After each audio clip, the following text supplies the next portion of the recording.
Borders, you've highlighted this team a lot. I mean, they had a nuts first couple of days, and I'm just so excited for Metro, right? Unfortunately, couldn't make it to the New Orleans land, but this time he is here, and he is holding back no punches. I mean, this guy, Panna talked to me at the start of the year, right? He was like, hey, Genome, I have found the next big thing. I watched a couple of scrims. I was like, you know what? I might agree with you here. Had some insane clutches, and then just continue to do that on the Pro League stage throughout the year. Now he's here and he's proving he can do it on the biggest stage in ALGS. And since we are starting on E-District, it's going to be a different pace for Boogie Borders in comparison to a very rough start in our previous series in that winners of round 1 where Boogie Borders had gone down 20th back-to-back. This time on E-District, it's a different look. Lower bracket final, we're starting map number 1 on E-District, and we can take a look at our POI draft. And, you know, we talk about Boogie Borders and where they're going to be dropping over to the side. Yep, they'll be starting down there in Blossom Drive, of course, with World's Edge being our second map here, Vicky. The first couple of priority picks are always going to go over to that. Maybe I should leave that one for when the other lads get here later, but I'll tell you what, there's a couple of surprises when I looked at it. Now, as far as E-District goes, the first pick does actually go to Wolves Esports, who of course have dropped down from the winners bracket. They'll be taking Boardwalk, a very popular pick for both. Maybe a little more for the zone teams, but frankly, it just seems to go very early, regardless of what style you play. Maybe a little more of a hybrid POI as far as I've seen. We've got FaZe up the top there, picking Lotus at number 11. I like that. I think that'll accentuate some of their firepower. S8, they had a shocker as far as the winners bracket went, but at least they still get that top 10 pick guaranteed by making it into the winners final. And so they've gone the City Hall, a place where we see so many endings for E-District. Yeah, exactly. And that's why I was very curious to see how the POI draft went down, right? Where a lot of teams wanted a prio, World's Edge actually, and a map that maybe these teams feel a lot more comfortable. And then you take a look at E-District, where it starts off the series. You want to start off with some of that momentum, and seeing where some of these zones has been pulling, I feel like we've been seeing a lot of those Western zones, like you mentioned, closer to that City Hall side, as S8UL will be able to have that POI. We're getting set up, though, before we dive into our lower bracket final. Our players have been locked in. Some of these players have been playing for a long time, and as we highlighted yesterday, is that a detriment to the player? Is it going to be specific? I've had this conversation with multiple top players, and it's been a split answer. Some players feel very warmed up. They like playing. The longer that they play, the better they feel. The better they feel more confident. But then you have other players where it's very quick for them to burn out. They could be a little tired. Maybe they don't have the energy that they need to progress through this bracket. Or maybe they're playing a comp that's a bit out of the ordinary. Having a look at Boogie Borders, who pulled out that Pathfinder Revenant comp just before. Now, this is something, as they said, they have actually played it before, right? They stormed through the Apex South Split 2 regional finals with it. But it's not something that they have a lot of practice on. So I think having just a few games to sort of, test the limits of it earlier in the day will help them if they decide that that's the play later on. And as we get set up here, Genome, I also want to ask you another question, because S8UL being another one of those teams where you saw them falter, they fell in, what, 17th place in that previous lobby. What do you think went wrong? Because this was another team that looked like they were struggling in those first initial 3 matches too. Yeah, look, this is a team that has done, they had a fantastic group stage, obviously. The winners bracket was the group stage was especially strong for them. But coming into our winners bracket today, yeah, we saw them really fall over. And I think it's because, again, it was kind of like what we saw from Boogie Borders, where the first 3 games were on World's Edge, and we still have World's Edge in this series, but it's to close out the day for our final 3 games. That's why when you get to see the diversity of maps that we have in the ALGS, it's not just about adapting around the legend bands, but it's about readjusting around the different maps that we keep swapping over to, on top of the POI drafts that you're working with depending on what seed you finish in. Yeah, you know, they picked Barometer on Storm Point. That's something that Team Liquid Alienware had been playing from a lot. And, you know, we can think back to both of their results in that particular case from Storm Point. Not great, Vicky. It's been a rough one. Maybe Barometer is getting a higher priority than it should be at the moment. Maybe teams will go back after this, look at the averages coming out of that POI and say, yeah, look, maybe it's not all it was cracked up to be. But you know what is cracked up? All it's cracked up to be? LAN. ALGS LAN. And this time, we're into the game, and we're going to be seeing the last 10 teams that will join our current 10 in the match point finals tomorrow. I thought you were going to say me, honestly, because I'm cracked up for some more Apex as well as our players. Game number 1 within our lower bracket final. Let's get this going. Fnatic had an entourage of a fan group here, taking up so many seats in the arena. And oh my goodness, I mean, we were just talking about a zone like this actually, as we talked about S8UL as well as these City Hall E-District zones. Yeah, look, just let me just put the crystal ball away for a second here. Don't want anybody to see that. We do, in fact, go towards City Hall. And I was actually just pondering as I said that before, Vicky. Obviously, we've still got every legend available right now. No bans are happening, so, you know, of course, pretty much everyone is on the Newcastle, the Caustic, and the Valkyrie. A couple other changes sprinkled through. S8 not bucking the trend. They will go for that composition. Now, would you rather... We're going to play a would you rather game here. Okay, okay. Would you rather have the zone pull to you in game 1, where you've got the heavy bunker composition, or would you rather have it pull to you in game 6, when people are playing more free-flowing compositions, when a lot of the walls have been removed from the game? Game number 1, I like to play bunker down because I have the cushion right under my seat, and I know how I have to play throughout the rest of the course of the series. Because again, it's like that game 5 where people play so chaotic because they know what they need, whether they have to play a lot more aggressive, and I don't want to run that risk later in the series when there's so much on the line as Team Mango. Maybe tropical season here for them. I got a lot of mango trees in my backyard, and it looks like Easy Flash Kid, he's taking a bite at Citadel Gaming. Zuni gets finished at the same time here, and it's just harassment for free as he finds the next knock onto Kaishea. Yeah, they're fighting for position in the zone here. These guys are pretty central, right? Not even that far away from S8UL. Boogie Borders. Oh my goodness. Do manage to grab one of the kills there. Looks like that was our Red Bull first strike, and we've got Citadel Gaming going down already. You can see Wolves grabbing some extra loot early on here.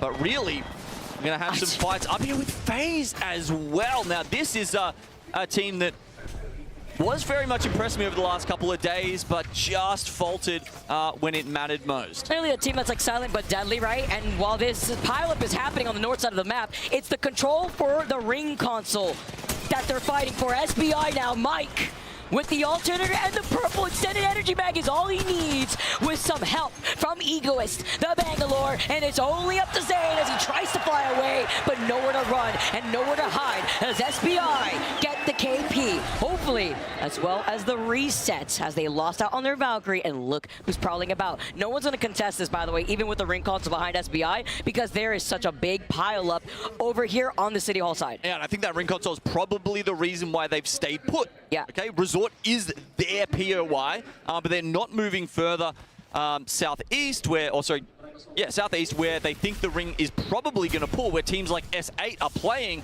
because I think they are hoping for that third ring console scan and try and play for a better position that way. As you can see, managed to get the respawn in as well, so everything going according to plan for SBI so far. I love how aggressive our teams have been playing off the rip in game number 1. Round 1 closing, and we have 17 squads left. Seeing heads drop right off these shoulders. And with NIP now making their rotate, Grow Gaming moving out of heights, they want to play objectives, so they're going to be able to scan that ring console too. A lot of these slower rotating teams like VK Gaming, who like to split loot because they know their backs are cleared. They have gotten the Viaduct Survey, as a Survey Beacon, as well as the Draft Point Circle and Survey Beacon there too to boost up those Evo shields. Nice little overview of what is likely to be our end zone right now. Got an altar. It's going to be an important factor there.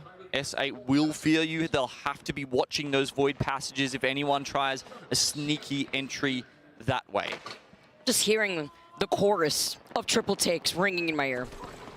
Love the triple take, especially when you want to utilize it like a shotgun with the hip firing potential that it's got here. But 5 fears. One of the teams looking to bunker down. Oblivion. All eyes on Monsoon. The Newcastle coming in together with the Cossack, and Blinkster really does stick to that raid. I feel like I haven't seen Blinkster on any other legend, but they get to walk away with some KP, specifically onto enemy, leaving fire as a duo. Yeah, I'm not sure we've had a Wraith ban yet. We had a good amount of raids. Yeah, absolutely. But yeah, I guess the point I'm trying to make is that he could have played it every single game, right? Yeah. I mean, you know, you got plenty of other players who might have their strong. What if your strongest legend's Caustic? You get to play him 1, maybe 2 games a series if you're lucky. Breaks my heart, though, at the same time, because having that flexibility, especially when we have legend bans implemented and you have a Newcastle, that's why you're seeing the Valkyrie in Newcastle. Something that very important that you highlighted in day number 1 on having the slam down the moment you find your own space after the human UAV takes the skies, gets that information through the walls. Let's see if Fire could also reset, by the way, while Unlimit, a team that has had the best performance on E-District thus far in this lobby, just based off of the history of what they've been able to put down throughout the course of this LAN. Already getting into position, going to be able to also get the scan with the Crypto Fire. Have they been able to reset here as Grow Gaming? They hear them, they don't want to overextend. It looks like Knock is going to be able to take right back towards the portal. Fire is still a duo, so they were trying to look out, see if maybe they could pick any of that up, and it looks like a respawn is coming out too. So as you can see, SPI Esports in the zone right now. They are scanning the ring. You know what, Vicky? I would not be surprised if they go for another scan after this. They're close enough to the zone to potentially even try it. And now with Unlimit dropping down after getting rezzed, Yanya, he's hungry. Find your Lari, man. He's having to back away here too. Now forced to still stick this time as a duo. Unlimit tries to use the EMP, gets destroyed though the moment he tries to press the button. And with an R9 and the bow check in the other hand, Peace just want to try to capitalize off of this. Ring 2 is closing in the next 55 seconds, and Legacy are going to seek them out off the Valkyrie. You could see the pings. They're hungry. Legacy looking to prove themselves to make their way into the finals lobby. They usually always end up doing it here. Nijinov and Nizul drops down. Jaguares on the Cossack. Yanya follows up, gets another knock, only leaving one from Unlimit. No hiding from those Valkyrie eyes. Once you're in the sky, wall hacks, they've got you in their sights. You can see that Xtuvi's trying to run away here. Oh, did he actually manage to get another one up? I can see 2 crawling around on the map. Either way, Legacy are chasing for kills. Yeah, it was the respawn. Let me check. Were they the for free? On a silver platter? Oh, the Crypto player, of course. Yeah, I mean, yeah, must have just grabbed a quick res. I mean, we'll take that. You're gonna res right next to us, especially remotely. I mean, hasta la vista. As your Lari man trying to play his life. As Nizul finds him again, but this is just Legacy just farming this KP for free. He actually managed to get out on the evac tower there, so this is one slippery Crypto, but he's left it there with enough time. The Legacy can just straight up follow him on it. And of course, once you're on the evac tower, reactivates the Valk wall hacks. Is he going for another res? Oh my God, he just did it. No shot. Is this a... How many KP are you going to feed them here? Farming Sin? Like, I mean, and they're on the Valkyrie. Like, how far do you think you could go at this point, too, when there's a jump tower right to their backs? They'll be able to have another Valk ult here. He goes for another remote res. We're back to Season 0 kill races, Vicky. You know, where you just say, oh, yeah, you can respawn. That'll just give me a few more KP. This is ridiculous. Oh, it's a little crazy here. As Legacy finally take out Unlimit, although I'm pretty sure they would have no issue if they wanted to keep rezzing in front of their face. Oh my God, we're about to have to introduce new rules. Hey, by the way, you can't get away with that in ranked. What was that, like a 5 KP team? The KP won't even count because you've already gotten them, so if they keep rezzing, it won't count. So anyways, it counts here though, and Legacy are absolutely happy with that one. As now Legacy move on as the zone closes in right behind their backs. Vamos! with the Evil Harvester waiting for them on the edge of zone. And looking at the Mythic bin so far, closest team to it is VK Gaming. Grow Gaming on the outskirts have already put down the Altar Portal just in case they need a reset too. Looking at the ring console, though, SBI are going to be able to call that evac too before getting the info. Oh man, they have actually done it. They're going for the Zone 4 scan, and I love this, Vicky, because Zone 3, frankly, wasn't that indicative. Right? It was kind of like, yeah, we knew it was going to go there. It's between all the buildings, it's over all the canals, but we don't have anything specific. Zone 4, this gives them valuable, actionable knowledge. And this is why they wanted to hold that position onto that north side. They're denying that info for the other teams that want to know where that zone's going to be pulling, forcing them to overextend to get maybe another ring console play on the outskirts here as VKG have settled over by the waters while Verhos is going to be able to get that Mythic bin, hide behind that Newcastle shield. Too easy for Crazy Thieves. No points just yet, but you can bet your bottom dollar they'll be getting a couple coming their way. Surely, with this kind of armament, CRT are set up for success now. Not only that, Vicky, but Zone's actually pretty close to them. They haven't scanned it. They just went past the ring console. Of course, that'd be an extremely risky place to try and take a scan. Did that get in there? Yeah! Whoa. Oh, he hit him from the back of the Newcastle wall. Oh, he's got an arm on him. He did it. Accuracy? Like, come on. I mean, off to the other side too, right? It makes it even better when you don't have too strong of an arm to make it on the other side of the Newcastle shield, so it actually forces them to play in the front while Grow Gaming, they call in the double evac just in case a team wants to try to destroy one. They have the other two. As Grow Gaming are trying to find their spot, they do not have a Valkyrie. They do not know what is safe as we jump into a listening with Grow Gaming. The one is cutting off. Yeah, no, I'm not gonna make it either. You can wall to me, you can wall to me. I'm walling you, I'm walling you, knocked. Good. Try if you can, Keon. They went back to the building. Pretty sure they all... I cracked 6 I'm back, Mechany, knocked. Can I help? I queued up top left here. Call the gas scare. I'm playing towards Keon. I'm arcing on them, arcing on their Q. I stun one. Nice. I'm playing right I have a Q too, I can stun one. Heard, I'm playing left, knocked. I'm behind them. On me. Close one. Ben, what the fuck? Show Two of them are one. No, Castles. Bro, I did 0 damage. The guy was behind me when I took your Q, man. I mean, that's what happens when you go for a risky play like this. You don't really know what's safe. You're playing split up too. Miscommunication, but now picking up some free KP as NIP look to reset. Aurora in a fight too. Still full blue Evos with the Newcastle all right behind them. I mean, NIP needs some grats for that. Are you kidding me? They got like 170 damage done to them before they'd even turn their backs around, and they still somehow wiped the fight in like, what, 5 seconds? They were able to restabilize super quick too when they were already stationed up inside that side house with the Caustic. It comes in clutch, which is why the Stinky Man is utilized so much in these first games.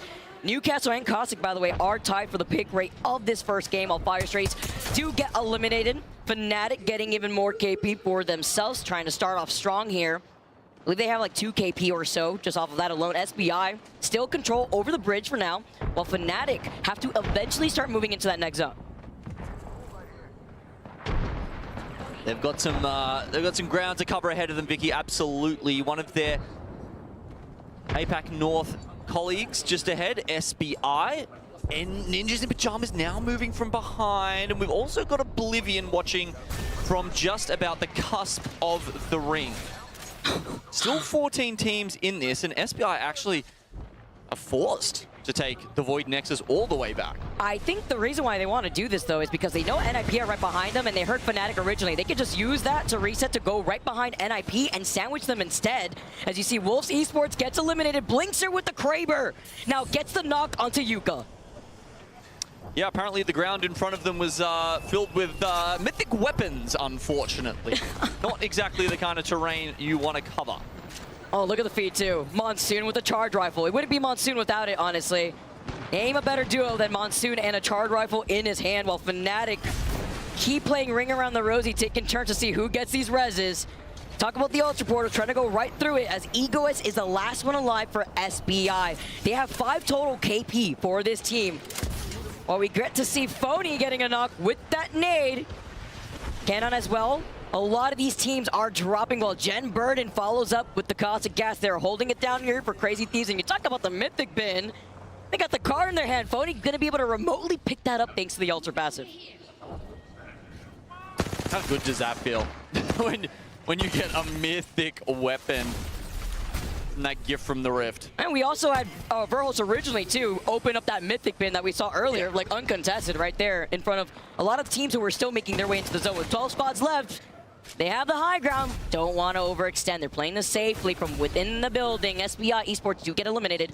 11 squads left. And there's about 3 teams or so in this next zone. Specifically, Kenotrope, Crazy Thieves, VK Gaming, Legacy, though, are making a move, taking to the skies to get the information that they need to see where they could station up. Yeah, okay, so it looked like Kenotrope were just playing the low ground there, well within the zone, but might net them an easy top 5, but perhaps a hard top 1. Lots of teams now being forced into uncomfortable positions. Oblivion making it even more uncomfortable, chasing them down, pushing Legacy away from them. But they're going to be forced to move up eventually with Legacy looking at not only Oblivion, but playing a little bit split up to make sure that their rotate into the edge of zone could be cleared up, because 5 Fears are also coexisting on the other side of VK Gaming, where there's a lot of open ground, but the teams now coming in from the north side of the zone, it's going to be a bloodbath. Fnatic now looking for that opportunity to move forward, because they know Oblivion's waiting for them. Team Mango take to the skies. You could see a lot of these Valkyrie teams now moving up, or even these Wraith players. Maybe Oblivion themselves is trying to move in. But what goes up must come down, and where will they find their landing spots? Caustic Ultimate's being expended right now. Barrel's going out to try and buy space. Fnatic with 3 points need more than that. They have to get through, if not for themselves, then for all of the fans here in the crowd. And getting the res onto Yuka, the get down, Mr. President, Newcastle Grand Slam, to at least try to get some cover, but it's opened onto that side. They're trying to play around the barrels for some extra makeshift cover. Can they get this reset? Kenotrope being right next to them, the Thermite. But even if they poke, there's still another team looking down on them. Far 5th going off with the R99 there. Oblivion nicely bunkered up here, but they are having to fight someone who is also prepared. Backdoor grenade right there at their backs, finding some more of these knocks. S8UL get eliminated. Oblivion picking up that full team, while Yuka, Fnatic still trying to play their lives behind these Newcastle walls. They're literally going back and forth with these reses. Yeah, I mean, there's these altar portals coming in and out. They never know when they're safe. Crypto drone. Yeah, S8 as the City Hall team going down in 10th is not a good result for them. Fnatic now looking for the angle. Oblivion looking at them from the other side. NIP stare right down the barrel as Oblivion get eliminated. Everybody was looking at them between NIP and 5F. Now moving towards the side that Oblivion was holding originally. They know that there is a team hugging that wall. Yeah, so you can see how Kenotrope, it's a good spot, but as soon as someone puts a bit too much pressure in there, throws some grenades in, you're done. That was a beautiful timing, by the way, on the mobile shield from the Newcastle. Now NIP, who they thought they could just climb up, even though they didn't get any knock, trying to fully commit. McLovin, the last one alive here. He does get a knock. He gets a second one, and he clutches, taking out 5 Fears. You can see Fnatic, though, they're fixated still on the team right next to them. It was Kenotrope originally, but this deviates their attention from what NIP are trying to do with the reset right at their feet. Yeah, Crazy Thieves, they are farming some kills up the top though. Fnatic, they've got their attention split in multiple directions. They're worried about ninjas in pajamas coming from behind, just like this. Kenotrope Gaming go down.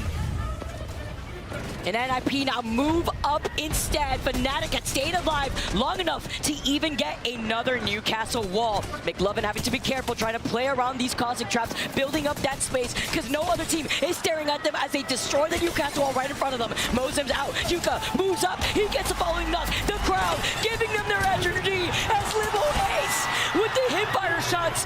The Newcastle clutch off the double res is all they need. They're just buying time, but Crazy Thieves are waiting all of this out. They're up on the high ground. They need to get down here right now, but no, they're letting the zone push Fnatic to them.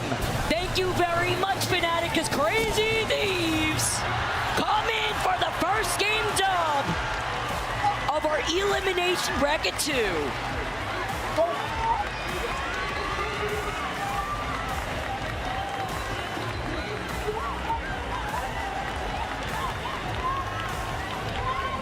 Easy clap for the boys. Feel like we're starting to get some of that Big E energy back. Feels like it's been missing for a little while, but all of a sudden, Crazy Thieves come alive. And Fnatic, despite coming second, I think they played that incredibly well. It was so hard to have altar portals trying to abduct you from one side of that wall, to have ninjas in pajamas coming up from the bottom canals and always threatening. Somehow they fend all of them off at once. Colonel Garcia, hero on the Newcastle with those reses, keeps them alive and gets them going into a second place with 5 kills. I mean, did you see, like, Fnatic literally playing for their lives? How many reses did we see them dancing around the older Newcastle, the original one, while looking at Kenotrope, while looking at the teams fighting right below that hill that you saw the teams moving up on them originally from NIP when they came out on top after they also took out Oblivion? It was a lot going on here, but it was Crazy Thieves that went uncontested on the high ground. I mean, let's just think for a second about the fact that McLovin pulled off that clutch, and how many kills and how many placement points did that decision manage to net ninjas in pajamas? I mean, they finished with 17. I'd say they'd barely have hit double digits if that wasn't for him. Total being able to get more of that KP. Crazy Thieves, Jen with the 8 KP too. I mean, he is on the Caustic, not so surprising there, but it's about Crazy Thieves who have woken up at the very start of the series, which is something that we hadn't seen throughout the course of the tournament.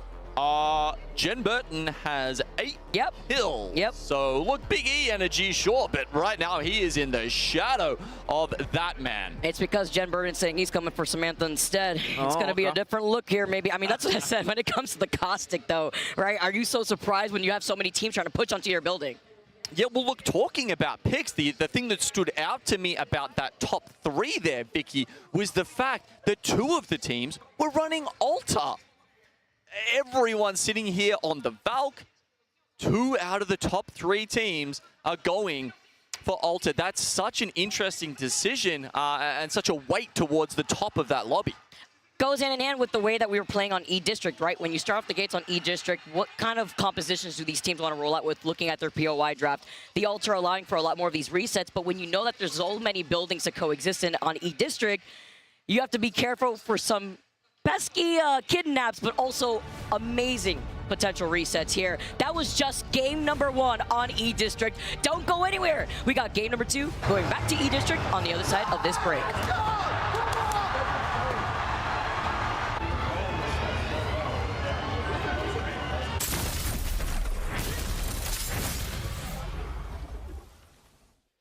Red Bull is giving wings to the ALGS and the Apex community.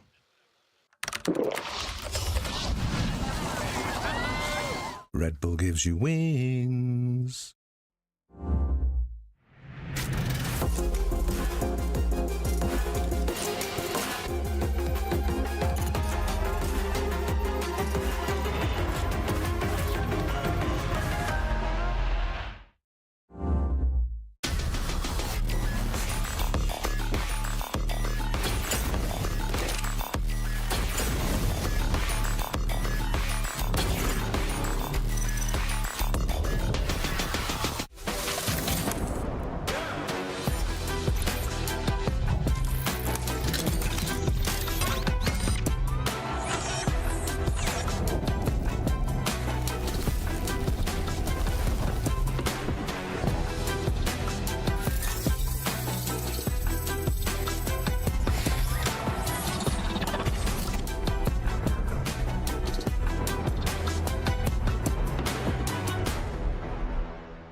Nice, I need syringe. Reset. We're good, two. We win this. Last team. Last teams.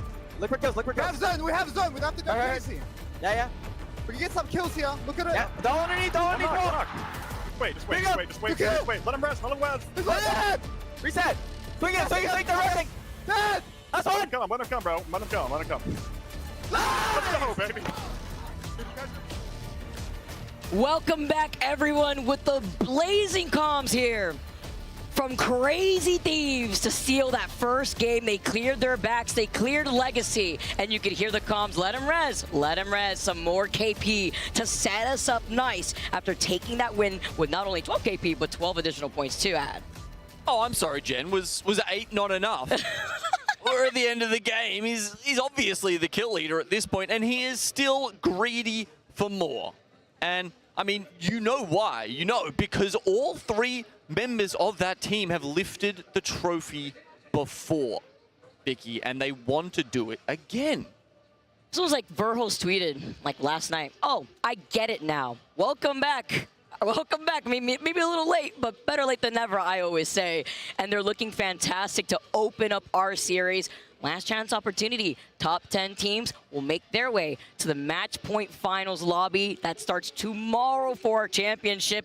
But we have to say goodbye to another 10 teams, and they want to find themselves a nice, comfy spot in that top 10. That was hella cryptic. Like, I don't know, the way you said it then was like you knew exactly what he meant. I had no idea what he meant. I mean, I guess it's like, well, I didn't really get what he meant like that either, but I mean, just based off of his gameplay alone, it speaks for itself, and that's how you open up the day? All right. We got some Fnatic fans, obviously, in the crowd. Phase up. We have the Believers coming through as well. Wow. There's four teams on that side. 3 of them are APAC South. I saw the phase up. I let you take the rest of them. Yeah. That's how it works, Gino. Trying to balance out the bias here. Hopefully we land somewhere in the middle. With the amount of amazing fans in this crowd, though, it's hard. You got favorites all over the place, giving them their energy. And I think it's important to note the amount of teams from each region that has been able to make their way either to the finals lobby and even here in this last chance qualifier for our Elimination 2 Round 2. Yeah, so if we look at the winners bracket, we actually had 3 from EMEA, 5 from NA, and only 1 from both APAC South and APAC North. In this lobby, there's good representation from all 4 regions, but of course it is the APAC South and APAC North ones that we hope will get through just to even things out and give everyone, you know, that hometown hero to root for, someone to cheer on tomorrow.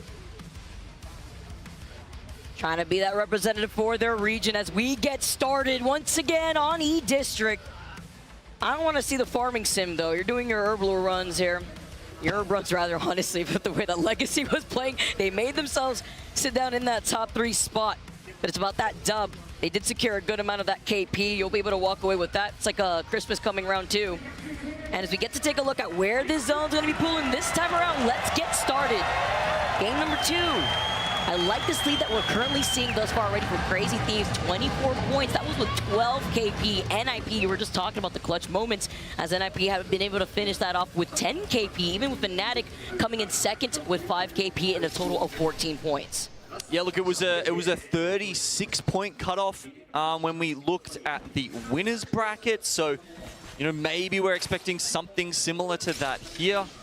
It's a very tight lobby, though. So if Crazy Thieves do start to run away with it, that total might drop down just a little.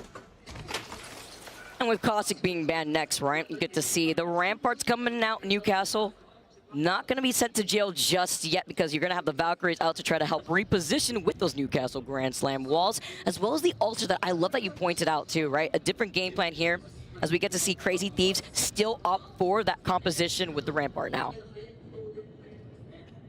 One team playing Rampart in the previous game, Vicky. That was actually VKG.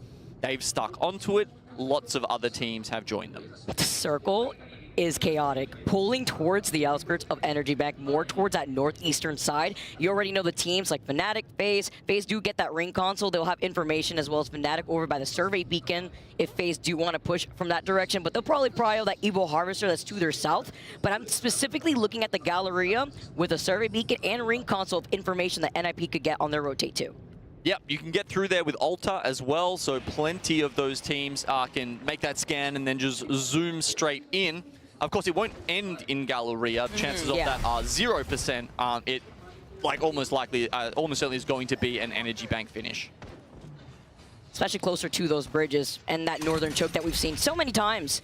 A lot of teams taking these evac towers already flying in, while Citadel Gaming looking to make the comeback here after what we witnessed in that first match. The first team to fall, by the way, they were getting picked apart.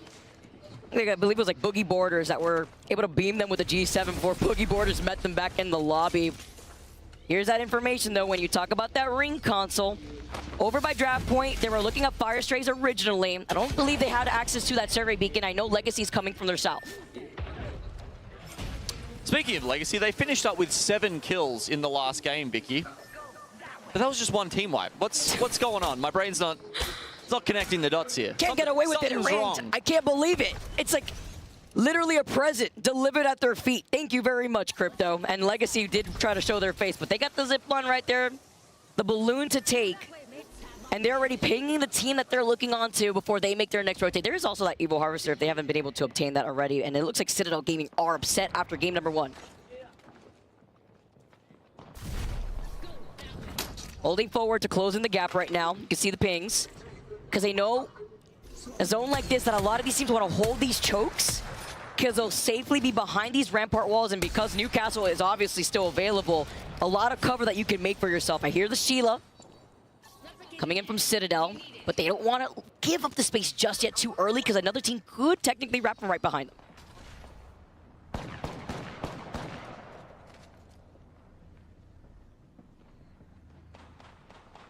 A nice spot south of Energy Bank where a couple of teams might try and push through. Unlimited don't have the Alta, so they can't just, funnel in through any wall that happens to be under 30 meters. A team like Legacy, Citadel, who wants to gatekeep, will be quite effective against them. They just have to deal with the EMP, and then the drills, and then, maybe the electrified Bangalore. Oh, it's not that much. Or maybe the Sheila with the amount of ramparts that we have. Literally 16 ramparts, by the way, tied together with a Newcastle. It was a similar case in our last game with Caustic taking the lead there in that ban where it was all the Caustics, all the Newcastles. Now Rampart showing their face instead. SBI now moving up onto the high ground. In the distance, we do see FaZe. They've gotten ahead in terms of their rotation, but their goal from FaZe specifically is going to be able to get that ring console, as well as that survey beacon that we noted from the teams that wanted to rotate on the north side of the zone where Lotus is. Even Grow Gaming, when we talk about Galleria and playing objective, if you know you want to take this slower depending on how your first game went, they could get that information from that own ring console, maybe leave the Galleria ring console for the next zone since they know their backs are cleared and they could just hold on to that for now. Yeah. It's a plan of attack right there. Yeah, a couple of ring consoles around. As you mentioned, FaZe Clan edging closer to one right now. I guess that's what happens with central zones, though, as well, right? Like, not as many teams will die early. There's not a crush to get into one particular side of the map. And, of all the maps, Energy Bank is, I'm trying to think, probably the largest central POI. It's no Cascade Falls. There's a lot of room for everybody. So, you pile in.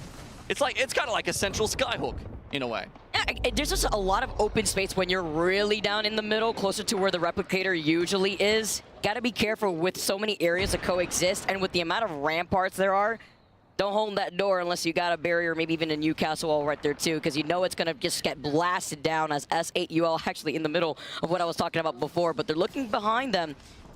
With a lot of the long-range weapons in terms of the weapon compositions that we've been able to witness, diversity in the rare 30-30, but it's mostly that G7. You hear the triple take. If you're Monsoon, you got that charge rifle ready to go.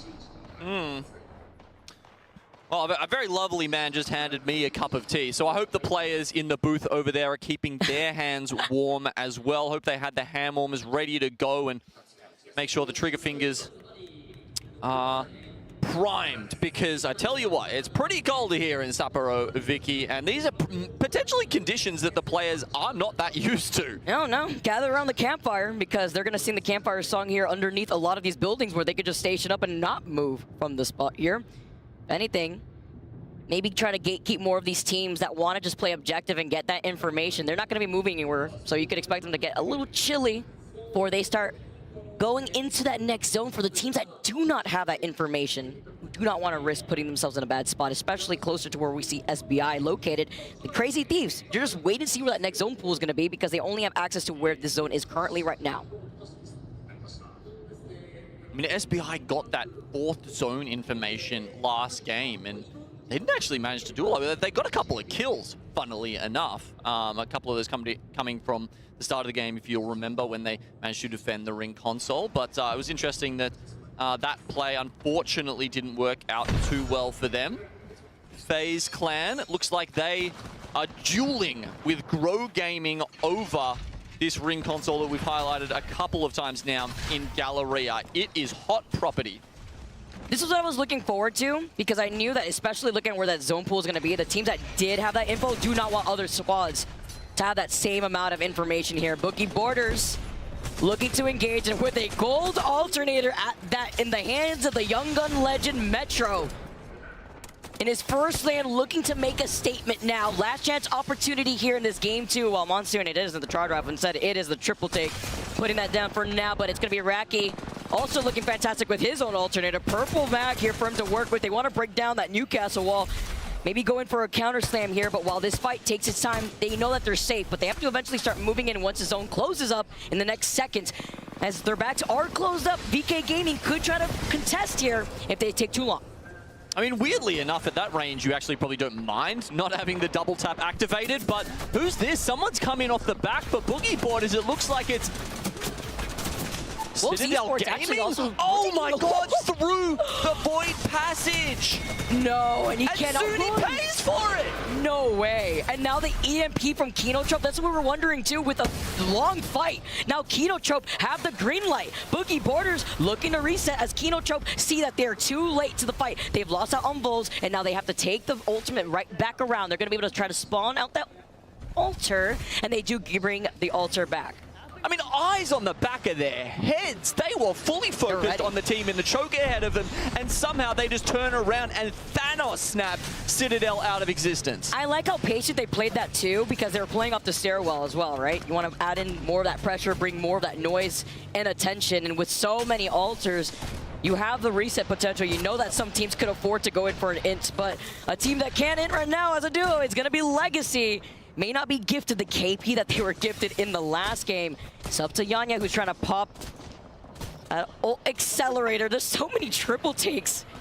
Oblivion, SRL, Legacy literally hiding in the crumb of the Newcastle wall before they could try to fly away. I mean, yeah, we're getting the physical representation of the crossfire right there. Both teams in the buildings just making sure that that cover is disheveled. Looking a bit derelict. If we want to go with the Zoolander reference. I want to say SAT. Okay. It's been years. That's Boogie Borders. We're looking ahead. Let's take a look at our Red Bull first strike replay for the first team that has collapsed in our game number 2. I love this fight. We get to watch it all over again. It was Boogie Borders who had taken another rotation, but when we had swapped over, it was Citadel who had tried to go for a play with the altar portal, and this is the time when Kinotrope moves up. Gashega couldn't go anywhere. I mean, you're a Rampart. Good luck with that before they find them, and now Citadel had gotten eliminated in that time. So this happens sometimes with Altar, right, where there's just, you're a little bit too high. It's not on ground level, and you see Zuni take a bunch of damage, and then he tries to jump back, but it's too far, and he gets knocked before he can. And here with Noct, going to be able to put down that portal before getting that followed up knock. It's going to be 2 out for FaZe. The reset immediately from Grow Gaming, as they don't want to overextend because they know there's another team. It is Legacy who have tried to go in for that reset. All 3 members of Legacy are up, and Unlimit have shown their face in this fight. Looking beyond, it's about the info for the survey beacon here too. Lovely G7 shots, but avoiding that last shot as the altar takes that portal down. Now, of course, Unlimited, they aren't here for the survey beacon, Vicky. Sorry, the ring console, should I say. They're just here for kills. They're like, well, everyone else is piling into this place and trying to get some zone info. Haha! KP for us. And then you're going to have all these teams that are trying to survive and coexist in Energy Bank. Meanwhile, Aurora, by the way, has that Mythic bin right next to them. Let's see if they can safely get it with no teams looking at them from the side of Galleria. And with Legacy looking at FaZe now. Want to be able to get this KP after having a little bit of a slower start. To get that one single KP, still 19 squads left with round 3 closing in. Yeah, Citadel Gaming, the only team to be removed so far as we get to round 4. Partly it's teams playing conservatively, their lives are on the line. Partly it is this Energy Bank zone. Grow also get that reset that we just saw right there from the spawn. They had the Altar Portal just to be able to take that. Nexus coming in clutch as FaZe get eliminated. This is the bloodbath as the circle closes up. Grow Gaming now on the outskirts. Legacy backing away. They feel the pressure as Unlimit look on to Grow Gaming, who are stuck in the middle. But Unlimit also has their other priorities. They want to try to moving into that southern zone. Okay, let's ramp it up. We are about to have at least 10 squads go down in this next zone. There are not a lot of spaces to play. We're all going central. Wolves, they're sitting pretty. Everyone else is about to get into it. Res for res, though. You can see the crypto drones flying as Legacy are hiding behind the rampart walls. Grow Gaming now move up. Hugwadis has to reset. Now it's just popping the shield back after Nizul is able to pop it first. He's got the amp with the extra armor here. They're playing around the extra cover from the mobile beacon, but they have to eventually move up. Look at this zone, as it's going to eventually start closing up to their south, but Unlimit are blocking them, and Grow Gaming, they back away with their own portal next. Yeah, so much for the ring console. Way too much going on here for anybody to bother with that. They just want to live. Teams starting to go towards center zone. One or two teams have altered for it already, but Unlimit still here, still causing problems for Legacy and Grow Gaming. And while Unlimit look at Grow Gaming, they already know that there is still Legacy that could wrap up right behind them. VK Gaming have been looking at this fight and hearing the whole time. Beautiful shots onto that crypto drone just in case the EMP comes out. Yeah, because VKG have got options, right? They can go up and try and grab some KP, but they can also swing around down to the south. It's really crazy here because then you take a look at their composition. They're not one of the teams with the altar, right? They can't just go through the wall. They have the rampart, looking like they're in some trouble though, as Casa gets taken out and finished by ninjas in pajamas. While Crazy Thieves, uninterrupted, just looking at the teams right in front of them. They see the care pack too.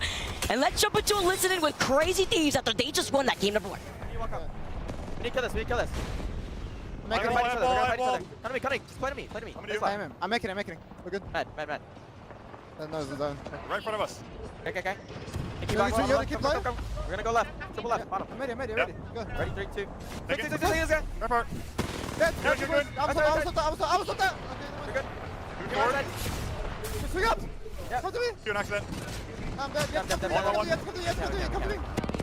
Okay. Oh, just went underneath that bridge. We're chilling. Oh no, what a mess before trying to push in. Jet isolated. Crazy Thieves get eliminated. 15 squads left. And you talk about the chaos here in Energy as Fnatic hiding behind a bin. Newcastle wall galore as well as a rampart wall set up. Unlimit hiding behind their own wall with NIP coexisting right next to them. Yeah, I mean, Unlimit, they've stolen the wall for someone else, but they certainly do have control of it right now. Xtuvi grabs both banners. He's right on the beacon. He can't get the reset. They ain't gonna let that happen, and they don't care about the free KP. They care about the placement at this point when there's so many teams around them. Fnatic still hiding behind the box as 5F jump on top of the wall, looking down right in front of them. SBI get eliminated. 12 squads left. Boogie Borders still on the edge, looking at NIP2. Kinotrope looking at Fnatic, trying to sandwich them from the other side of 5 Fears. Yeah, 5 Fears getting griefed though. Looked like they were about to put paid to Fnatic, but no, scared off by maybe Team Mango. Looking at them from within the zone. Fnatic doesn't mean their woes are over just yet though. They've got Kinotrope just ahead of them now. And every time we look at them, they are in a corner. Someone is making them sit there. Bad behavior from Fnatic despite their good showing in the first game. And they haven't been able to get any KP here too. They've just been feeling non-stop pressure. And Fafafi feeling the pressure himself. Literally look at that health. It's breathe on him and he'll get sent down, but he pops a shield back as Fnatic forced to play off this low ground, looking at the team right next to them, the zone closing right behind their backs. It's round 5, and there's still so many teams outside of the zone. Yeah, and it feels like it's round 5 for Fnatic, just barely surviving in a corner. Like, how are they still alive? Left, right, doesn't matter where they go. There are teams ahead of them, and they can't make it. It's going to be Mango to finish the job. 5 Fears say, we've had enough of this, and go north. What the? Look at this building and cover that they've built up. Build a house, they said. As Yuka backing away, being on that crypto. The drone has been destroyed, the last one left, and Wolves are just gonna walk up, take what they need here. Gonna try to be an attempt on the reset with 8 squads left, but it's at least slightly isolated. But the same thing cannot be said about Boogie Boarders, who have been farming this lobby over to the north side against Oblivion and Grow Gaming. Yeah, damn straight they have. If we look at the damage stats for this game, it is Metro on top, 1,800. Panna following him on 1,600. They have been absolutely shredding people, but it's not just them. It's Wolves as well, holding that mid spot in the zone. Oh my god, the map is just so barren right now. It's Wolves, and then it is everybody else holding onto a Skerrick on the outside. Dude, KP galore, by the way. Like, no name out here with 6 KP on the Valk. We just talked about Metro, who had 5 before. The coexisting of Boogie Boarders holding onto the roof as Grow Gaming, they wanted to get out of that chaos before coming right back around up the portal to re-engage after they hear the fights. But Legacy, they rather stay uninvolved because they know a fight is inevitable to their south between Wolves and 5 Fears. Yeah, Legacy, you can see they're covering themselves from the top with those new improved rampart walls, just at the same time as they're using Sheila to try and destroy the people in front of them. So many people about to come out of this building. Wolves are looking at them, but they're also worrying about their one main threat, 5 Fears behind them. Rampart is my sleep paralysis demon for a reason, and every time I hear that Sheila, I get a little scared here. But Wolf Esports, after being able to hold down the ground inside this building, Loot Box is at their feet. They're out for blood as Oblivion make their move off of that Wraith portal. They have repositioned right on top of Legacy. They stop Yanya. He's forced to drop down behind the rampart walls. But Boogie Boarders, as they land right on top of their heads, they're in trouble. Metro, the last one alive, they cannot clutch. They go out in 6th place. 5 squads left, and it's Wolves looking at 5 Fears while the 3-way pileup between Legacy, Grow Gaming continue. Yeah, 9 kills for Boogie Boarders will put a smile on their faces, but Wolves finally take that fight against 5 Fears. It's 5 Fears who make the first move, though. He's got the missiles out, gets caught sleeping. 5 Fears will take the southern position. And 5 Fears have cleared the southern side of this zone. It's all up to them to 3P, as there's only one member of Oblivion, and it's a matter of time as 5 Fears are your Game 2 winners.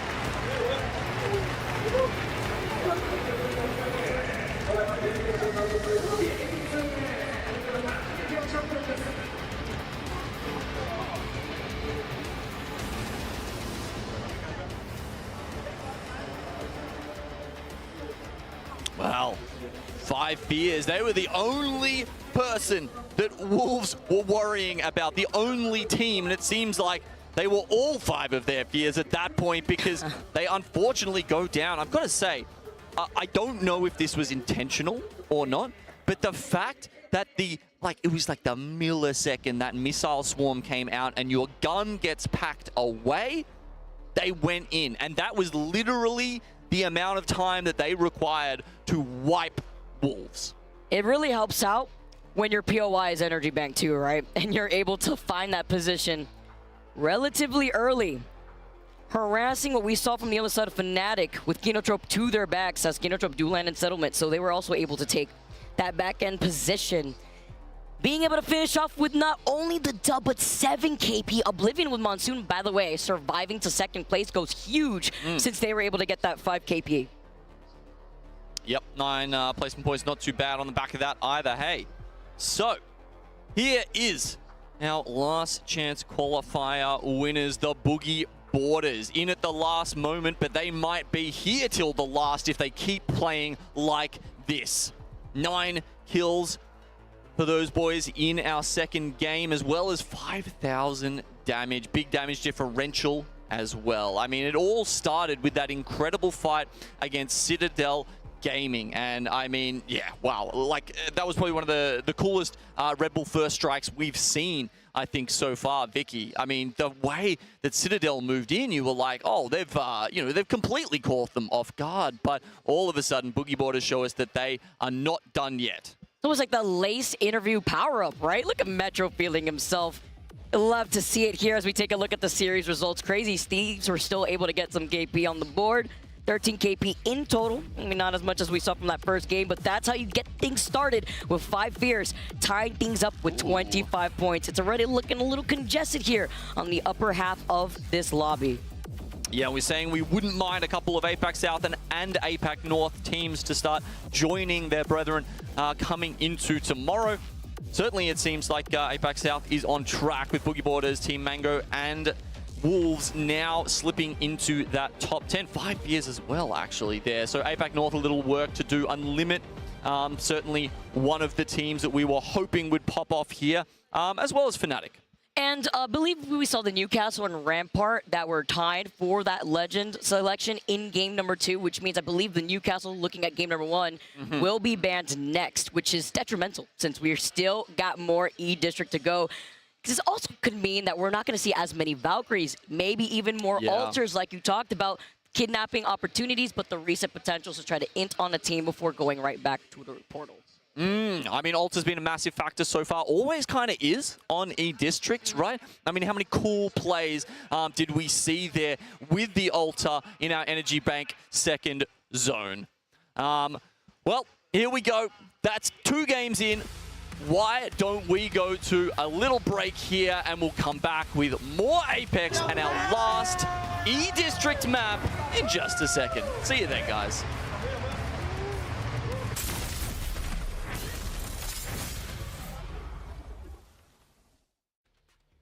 Sony InZone, the official monitor and audio partner of the Apex Legends Global Series.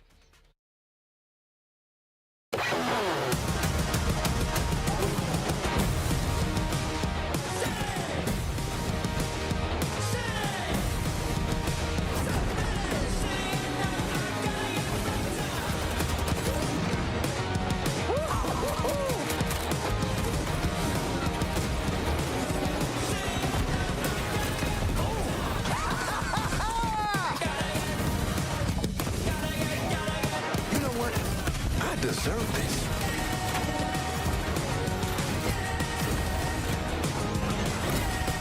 Clever tactics, bold maneuvers. You've a curious mind. Care to fathom the mysteries of the universe?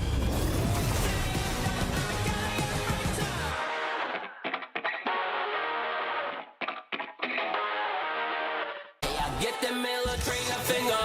Top, jump, pot up like oh, 10. Now, yum, gun shot.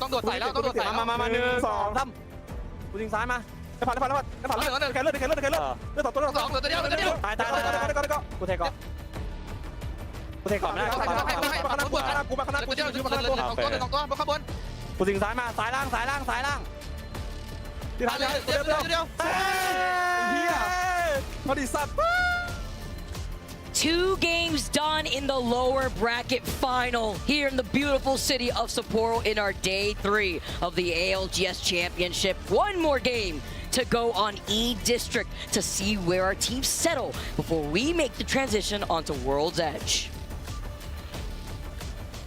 That's right, Vicky. We've got 4 games left and we are getting ever closer to eliminating another 10 teams. We had massive names go out in Elimination Round 1 earlier today, and we are going to have even more joining them here. it's a little crazy, this finals lobby that we're going to end up with. We've got plenty of the favorites in there, don't you worry. But yeah, for those who like dark horses, for those who like it to be a little bit more of a surprise, well, I don't think you're going to be disappointed either. No, I'm honestly seeing how World's Edge was prioed in terms of POI draft for a lot of these teams means that the action is just starting here in the series, right? 2 games done, and we're going to get to see teams soaking up a lot more of those points. Looking at 5F, though, specifically, I really like those comms coming at the very end. They were very patient through energy. That is their POI.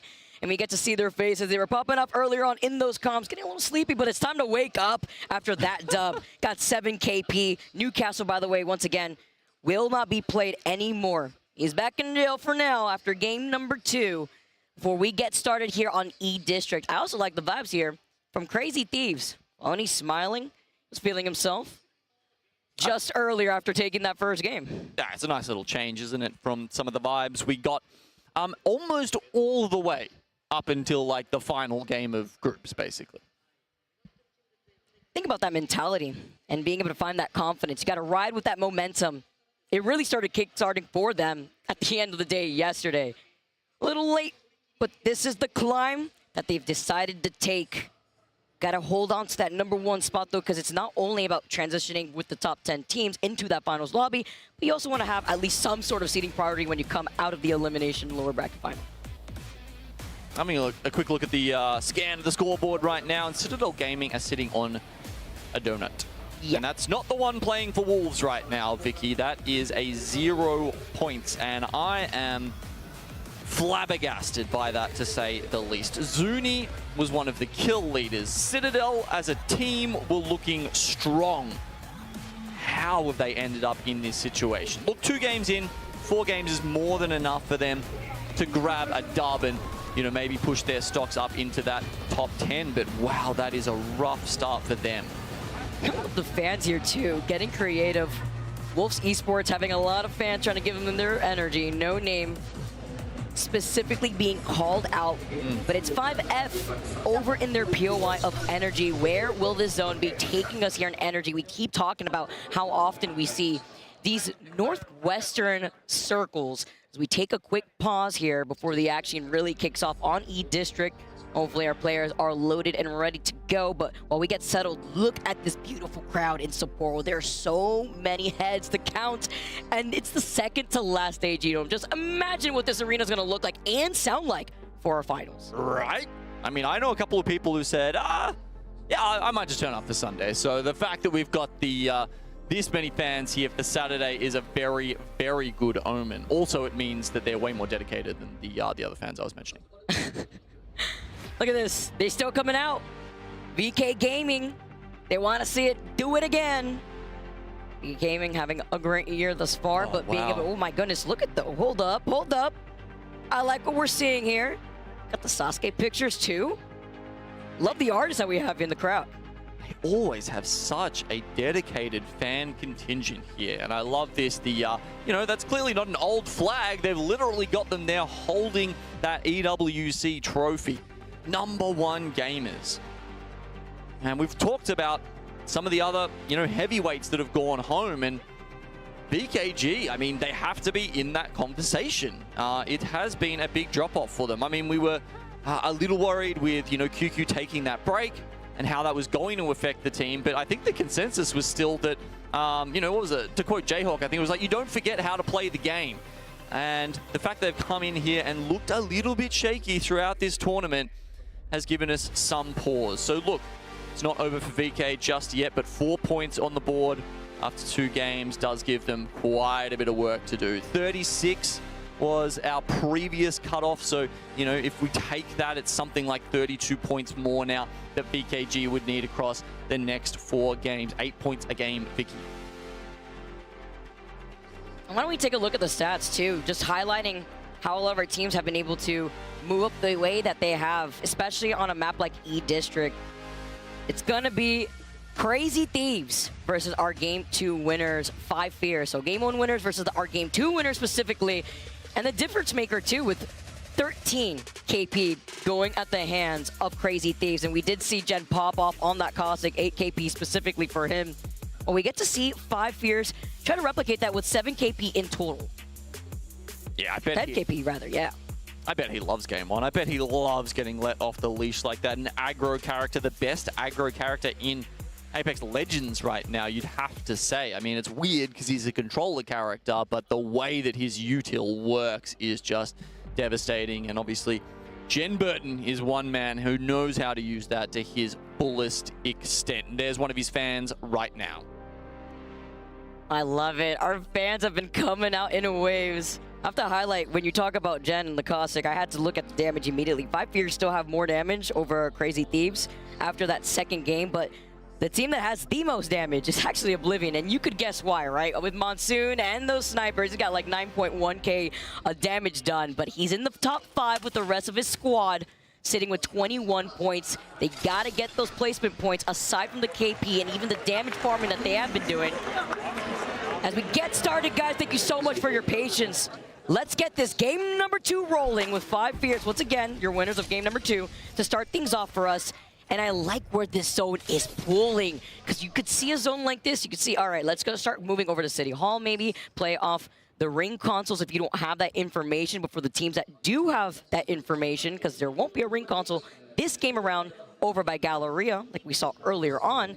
But Oblivion landing to the southwest side of Heights, do have a ring console and that survey beacon, so they're able to immediately fly into position. Oblivion wanting to get on top of the high ground over by Electro Dam, all according to plan, because that's going to be the farming sim again when it comes to the damage and those long-range weapons. Oh, they are just yeeting themselves into Electro Dam right now, followed very closely by Team Mango. We've noted this before, but they are playing the dual controller composition. They've got the Catalyst and the Watson setup, so this is basically best case scenario for them. They get a scan, they get that information, and they get to set up immediately. Very, very good for Team Mango supporters. I remember when this map first came out and seeing a zone like this, thinking, all right, I got the high ground over by Electro, all is good. Zone pulls away from you and you're out in the water closer to the gravity cannon and there's nowhere to hide. It gets so crazy, but you know there's that building right underneath Dam that you could kind of tuck yourself in, and with the amount of ramparts that we have in this lobby, it comes in clutch because you won't have that Newcastle. Remember, since you won't have that Newcastle, you won't have as many Valkyries. That doesn't mean you won't have any Valkyries in general. We do have a few in this lobby, but Alter is actually the most utilized legend in this game. 12 Alter specifically.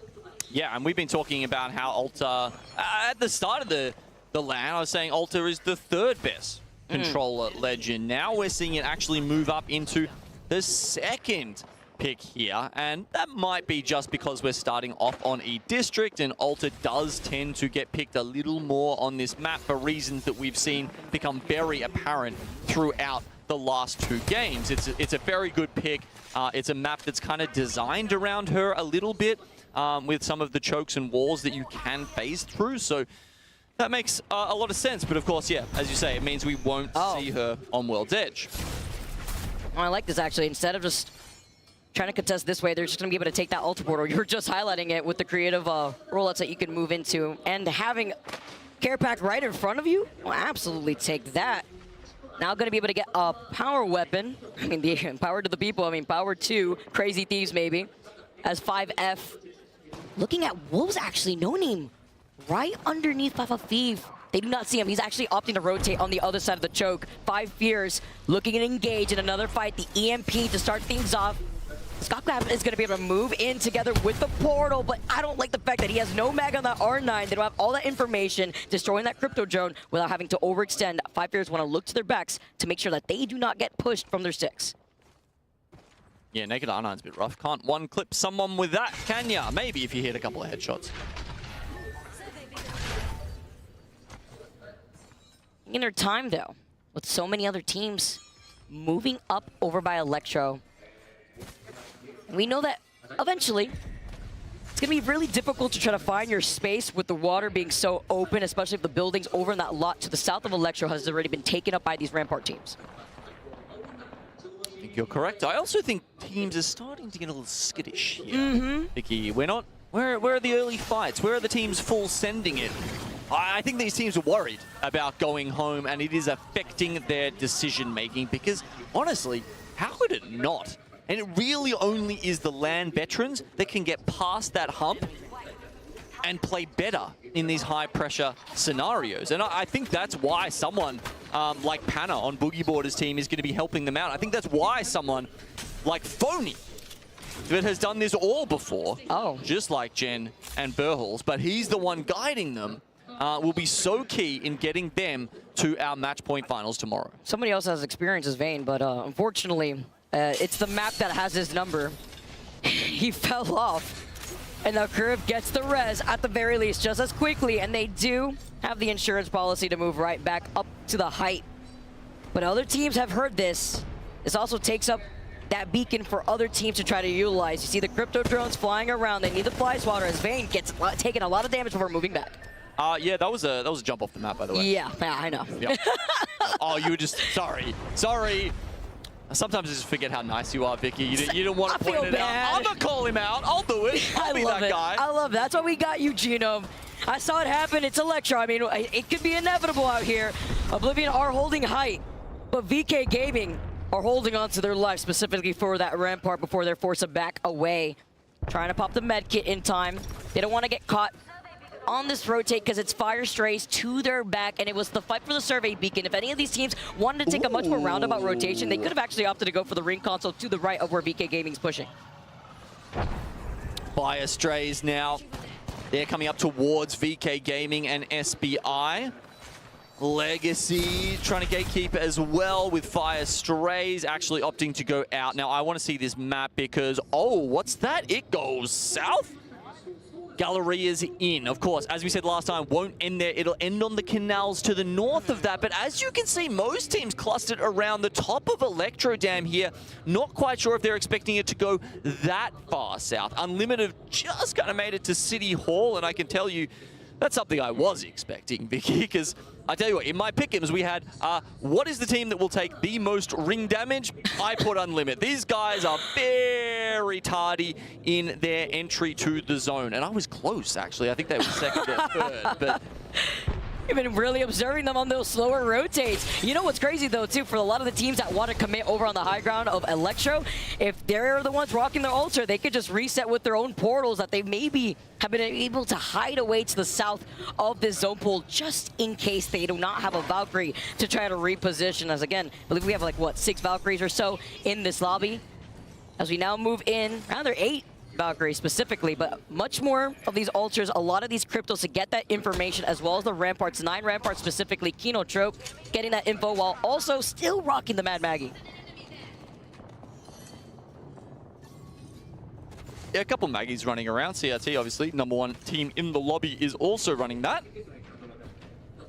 Here we're getting a view of some of our teams up the top of Electro Dam. You got Citadel Gaming there sitting to the southern side of it, as well as Fnatic to the more northern side. And then just below them on the second level, you've got Ninjas in Pajamas, who thankfully have managed to get all 3 of their members back up. But how do you leave from this position if you don't have the opportunity with an ability or even that ultimate to just go back down to the south of the zone? And they don't have that info of where that zone is pooling, but eventually they will have to move away from Electro Dam. Oblivion had to call that perfectly when they were able to take control over that no-name lot to the south of Dam that we kept mentioning. There was that other no-name lot that Team Mango's at on the edge of the other side of the zone, and Aurora are also looking at all the teams piled up on top of each other. You mentioned NIP, Fnatic, FaZe. We do know that there is an Evil Harvester that exits out of Lotus by that choke where Wolves Esports is going to be by, but Boogie Boarders are taking their time. They're playing objective, survey, beacon, as well as ring console in their hands for them to deal with the approach that they want to go into that next zone. Yeah, it could be a long walk around, or perhaps they just go straight through 5 Fears and net themselves a sick position. Kinotrope and Fire. Do they really want to find each other here? They're both in actually quite good positions. Not that Fire Stray has a composition where they really want to sit still. They do want to be taking fights with this, but Cersei may need to hold his horses here and just bunker down for a little bit. It's just crazy. 20 squads left, only 1 player dropped, and I believe it was from Wolves. Yeah. And Fire Strays looking to get involved, maybe add some more numbers on the board before diving down onto the low ground, the repositioning, the crypto drones flying around. Gotta call in the Exterminator before Fire try to fully extend here. Dancing around these ultra portals, ringing around the Rosie. Yuka tries to go back. They get the first knock onto Cannon. Now Crook, nice positioning on the Wrecking Ball. Just trying to clear their backs here. Yeah, unfortunately just bounces straight back out like a ping pong ball. But this is the green light for Legacy. For free? I mean, again, Legacy capitalizing off of a third-party Kino trope. Get eliminated. You will not be recalling that teammate back with the Altar Portal. And they call out exactly where the position on the other side of the fence, but they lose out on Hugwadis. Now 2 left for Legacy as they're looking to try to commit. Yeah, does anybody else have this info? They're like, why are all these teams fighting all the way down here on the south? As the ring starts to shift down here, they may get a little inkling for that. He can't find him. Yanya can't find him. They get the res, but he was dancing around the portal. They heard the res originally, and Cersei, nothing to see here. You didn't catch me before, you won't catch me now. He was able to climb up and hide in that corner. He's about a mile away from his team right now. And Sorale go down. That's 0 points for them. Boogie Boarders as well. Looks like they got cleaned up by Oblivion. I can't believe the fact that we keep seeing Legacy just trying to find Fire Strays and then Fire Strays still as a solo trying to run away because SBI are trying to pick that up if they could chase down that one straggler, and they actually just move past him as a solo moves out of Galleria. It's inevitable before he runs into Crazy Thieves. But first, let's take a look at FaZe because they're isolated on that north side as a lot of these teams had moved down to the south of that next zone once they saw where the zone's pulling. And FaZe is the last one to kind of get the memo with so many other teams getting ahead of them, NIP being one of them, Grow Gaming. With that Altar Portal, we're actually able to reposition, setting that up just in case they saw the zone move down. Yeah, nice little backup for them to have. You can see Team Mango's heads are on a swivel. Citadel Gaming finish E-District with 0 points. But as you see, these unexpected zone shifts, just everybody looking everywhere. What are the other teams doing? Where can we go? What are our options? The map just starts to be, you know, just littered with these little arrows pointing left and right. They finally call out Enemy, by the way, who broke Legacy's ankles, but it's okay. Now Fire Strays are eliminated out of this lobby. Legacy's still in here, and SBI were able to clean that up. Now trying to take a portal to see what the action's looking like over by Galleria. You may want to move back around as Legacy, that one member, the Altar going right back after finding themselves pinched between Fnatic and SBI. The Crypto Drones are out and about, but I like where the zone pool is going to be moving on to because Legacy are on the edge of that southeastern zone, and Grow Gaming can kind of walk up behind Oblivion. And there's a couple of specific points that the Altars can get through there from Galleria to the canal where it will be finishing. So Legacy need to have their head on a swivel, watching void passages coming through there because SBI Esports, VK Gaming, Fnatic, and Crazy Thieves are all still in Galleria. Such a pile up there. Imagine what the choke is going to look like by the energy arsenal, where Wolves Esports are also looking at the problem of Unlimit and Five Fears over by the northwest side. Five Fears lost out on the Altar, Kraber in hand. For Fafafiv, he needs to give him suppressed fire though, because they're looking to try to get a reset. Ooh, the shimmy to the side, avoiding that Kraber shot. Swaps over to the G7. G7 and Kraber, by the way, is a crazy weapon loadout to rely on. Yeah, talking about combos, I mean, what about Kraber behind amped cover? That good enough for you? See you later, Purple Armor. Enough to delete their eyebrows off their face. As Jalari Man gets that following knock. 5F in some trouble. Unlimit Cole Pochak here. Able to walk away with that one, putting in enough of that pressure. It's about getting that ultimate for the Valkyrie so that way they can take to the skies, get information. They can see the missile swarm from a distance, covering a good amount of that space. But if they really wanted to reset there, we could also see that portal that's right behind them. With round 4 closing in, it's about moving forward. Again, Unlimit with their backs to the zone. We just talked about how common an occurrence this is. And in this situation, I don't love it. They have to get through, what, Wolves Esports and I don't know, man. Their chances of making it here alive seem low. Can you imagine what a different story this would be if Ultra did not get nerfed, by the way, and you had 2 portals? I mean, completely different look of Apex. That's why we have the balance changes that we do. As more teams take to the skies off the Valkyrie ult, the Kraber shots, they land onto Donut and Unlimit. Have lost out on Peace, but they do not expect Yanya to be shooting at them from the outside of zone. 1 member left, and with the gold R9, that's all you need. The cat walls though. Crazy Thieves get eliminated. Unfortunately for Verholz, he can't hug those spikes, but better yet, for Fnatic, they clean up the straps. They wanted that. They needed that. It was a massive Valkyrie slam from Unlimit there. And sure, they take out Phony's master plan, but it's not the only team in the area. Fnatic come in with some very, very required points, but now Wolves Esports are looking at them. You can see this, and not only that, they've got the Kraber P20s. He's coming to his team. Please shoot the wall out so I can Kraber his head off. Oh, have to be careful though, too. With the Ultra Portal, not wanting to get kidnapped from the other side, as most move up. They heard the Sheila, now it's their turn.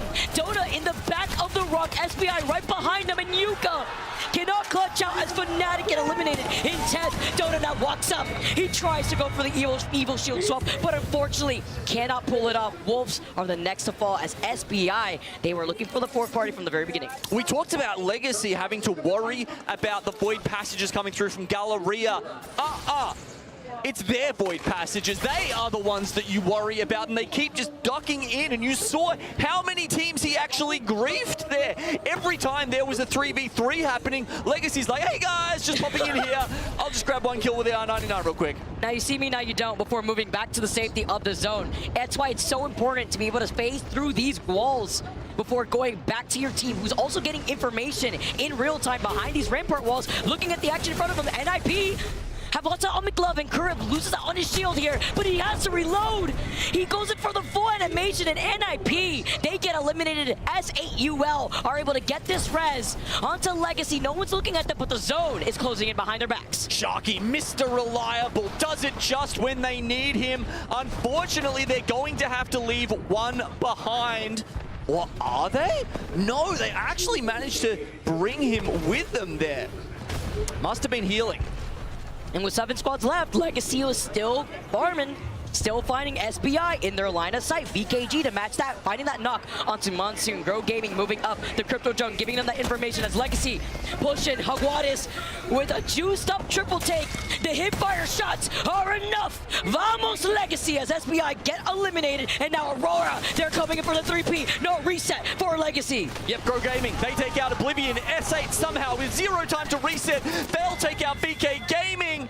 But Aurora and Legacy swap positions. Legacy go back to their Void Nexus. Aurora should have taken that out on the come up. The Void Nexus, though, the insurance for Legacy to reposition is huge, and they hear this fight. Aurora looking up at S8UL, and Grow Gaming duking it off over by the north side, while Grow Gaming still have that slight height advantage in our last 4 squads left. Okay, S8, they are just trying to huddle behind any cover that they find, but they go center zone. All of a sudden now Grow Gaming are on the outside. Legacy, with the crypto that was still alive, by the way, was able to pick up the banner and get the res off the beacon that they called in right behind their backs. So all 3 members of Legacy are alive. And look at the setup that they have by the bus too. It's beautiful. It's looking stacked over there like a newly assembled Lego machine. We've got S8. They just managed to get a revive off as well. So all of a sudden, it's a top 4 3v3v3v3.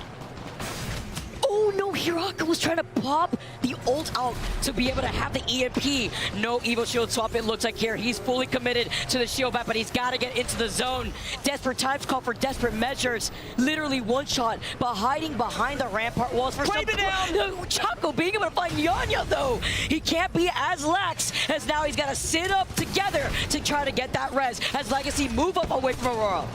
We just talked about what a threat that was behind the amped cover, and bam, we've got Hiraka down as well. Dropped him with the scout. S8UL continue to huddle, but Legacy go in for the kill. And Hagwadis being able to follow up to get that knock, and Grow helping them out at the hands of Drop and the G7. Now he gets dropped before we see trades from both sides. 4 squads left, and Grow Gaming, they gotta reset. They gotta look at what's happening right behind them before before Yanya comes out of the skies.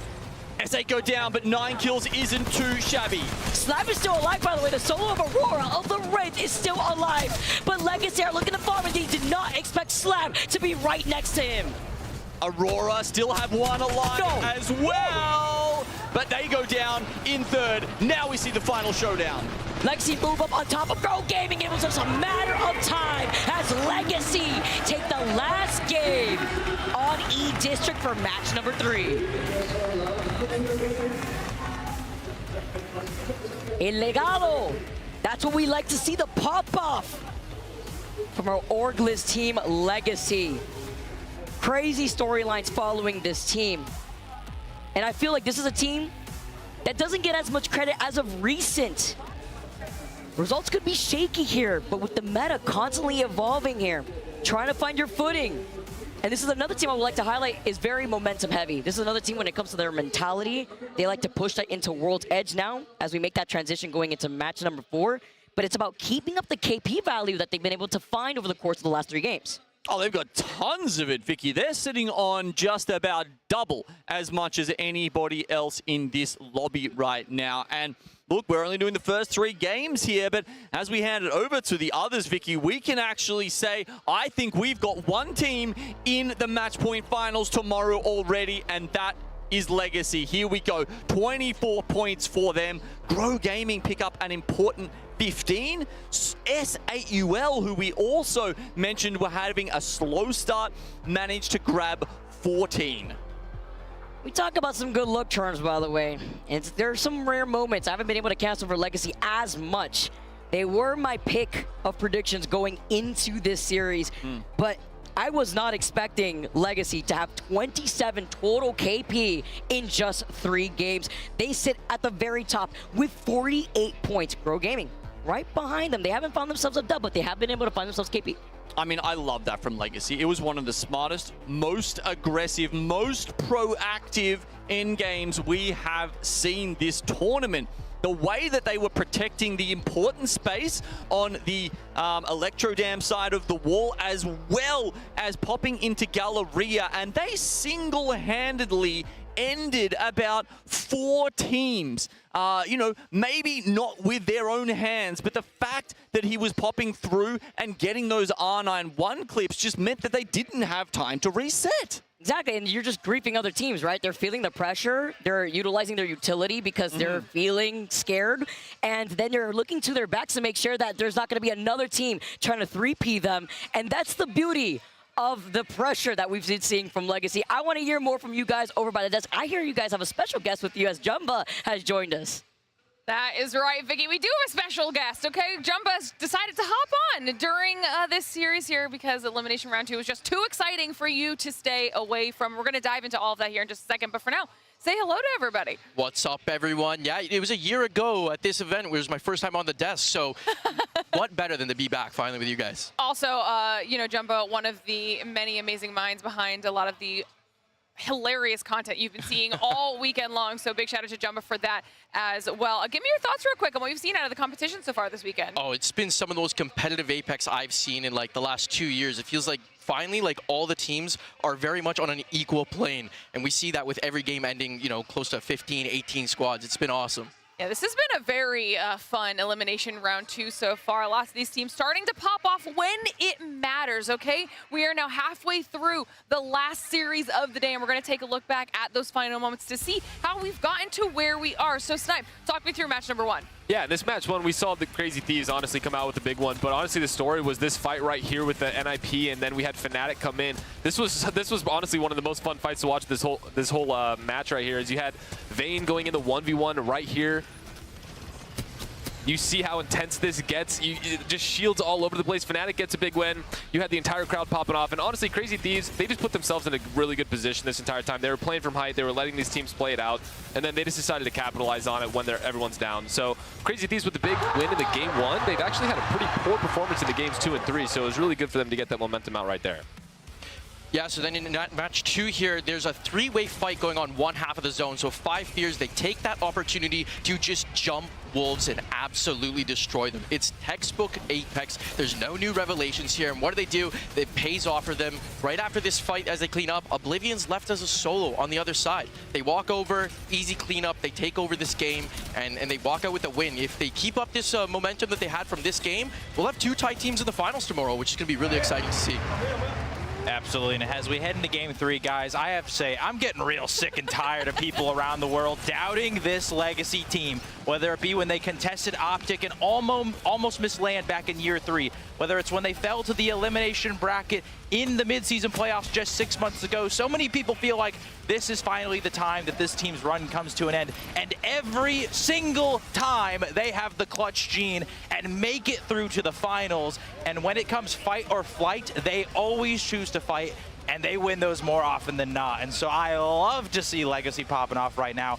Double the kills of any other team in this lobby right now. And that is massive, because obviously that aggression is something that's very important, not only in the series, but of course looking towards tomorrow for match point finals, as we get to take a look at the series results, where everybody currently stands. 48 points total for Legacy, followed by Grow Gaming there with 30. And I'm just going to come straight back to you, Jayhawk, because I know how stoked you are. This is the performance we're getting out of Legacy when it most matters. Absolutely. A lot of people have felt like they never really adjusted to the POI draft or legend bans, even myself included. They've had a lot of struggles. I'm not denying that by any means. But when we get to LAN, these guys always seem to figure it out. I don't know what it is about the crowd, the atmosphere, the tension, but that is when they thrive the most. And so we're seeing it on full display here. And this is big too, because this affects their potential seeding. And we know that this is a team, like Vicky said, very momentum based. And so if they can get some solid POIs to allow them to continue this aggression, then they can carry that momentum all the way into Sunday. Yeah, we can see some stats here for them as well. The fact that this is the consistency that we're getting out of this squad, something we talked about heading into this series, Eric. It is so important to not only find that, but then clutch it out with the win as well. Yeah, I think we saw it early on in that very first game when they were going up against Unlimited. I think they got 5 or 6 KP on them, just chasing them around the map. So you could just see the confidence in what they're trying to do with the KP. But for them to get a 4th, a 5th, and a 1st place, and to get into those end zones, to understand, that means that they're taking the right fights. They're seeing that they can clear out their back, or they can push a team into 1v1, and you can tell the confidence that they have to go take those straight-up 3v3s. They're getting the KP, and they're getting into the positions they need to get to the end game. So usually this team just gets the kill points, but they got 21 placement points as well on top of that. So for them right now to build that momentum, it's as good as it gets for this roster. We even heard the casters talking about it. They've set themselves up well to the point where now it's looking like they're pretty comfortable moving forward to the next stage of the competition, but there are still so many other squads that are looking to do exactly that. One of the ones that we had spoken about coming into today was Unlimited, and you can see the difference here, because this is going to be their group stage versus their bracket stage. And we're trying to see, what are we getting out of this squad? Are they capable of taking it through to tomorrow, Jumba? Absolutely. Here's the thing. Unlimited, we know that they're a team that comes out with the big damage, the big kills. Everyone talks about Yolari, man, but I think they even look over how good Peace is when it comes to that. So in a set like this, when you know that 10th spot might be around the 30, 35 points, they just need one big game. They still got 3 games here, lots of Apex left to play, and they can absolutely do that, get into tomorrow, and get in there with putting up the same amount of damage, same amount of kills. So we just need to see the stats that we saw in groups happening right now. Exactly. They need to pick it up a little bit here in the second half of the series. They're definitely capable of doing exactly that.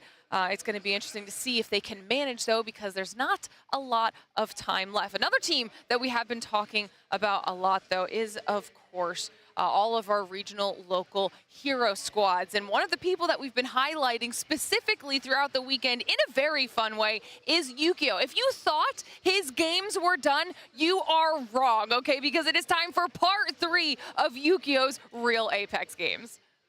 Yukio.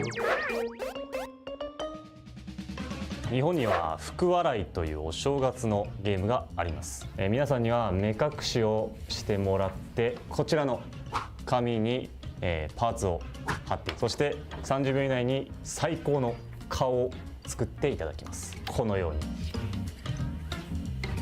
それではグッドラック。 That feels like them, yeah. I did not memorize where the face was, though. That feels high enough. Oh, wait, whoa. This paper's big. This paper's really big. You just noticed that? Way too high up. This is not the eye. No, this is the eye. Oh my God. Oh no, I think this is the nose. Wait, if this is... That feels perfect. That feels so good. I feel like I'm being outclassed here. How would I establish what's right or left eyebrow? I'm actually so confident in mine. I'm actually so confident. Not a thing I've ever been more confident about than this right now. Am I even holding mine up? Dude, mine's so... Wait, oh god. 3つ目のチャレンジ。福笑いチャレンジの勝者は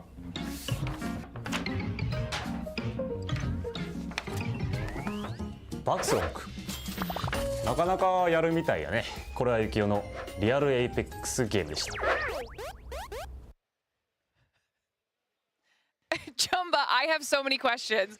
I have so many questions about that. You talk me through it, okay? Because you were competing in that, and honestly, I'm not gonna lie, yours did not look very good. Okay, first of all, they gave us like no instructions. They set us up for failure. And then did you guys see mine? Mine was different. It was way harder than the other two. And then you have Vax over there sabotaging, pulling the papers. I think Zane could have actually won that one, but Vax hadn't won any games yet, so he needed to do something to take. Saying they rigged it. They rigged it for his confidence. He definitely, a little bit. I don't know. I'm not saying that, but you know, you guys watched it yourself. But it was a blast. The games were all fun. Everyone thought I was going to do the worst. I still took the chopstick one. I was the best you went there. Dummy stupid on that one. Yeah, you did do real well. Yeah.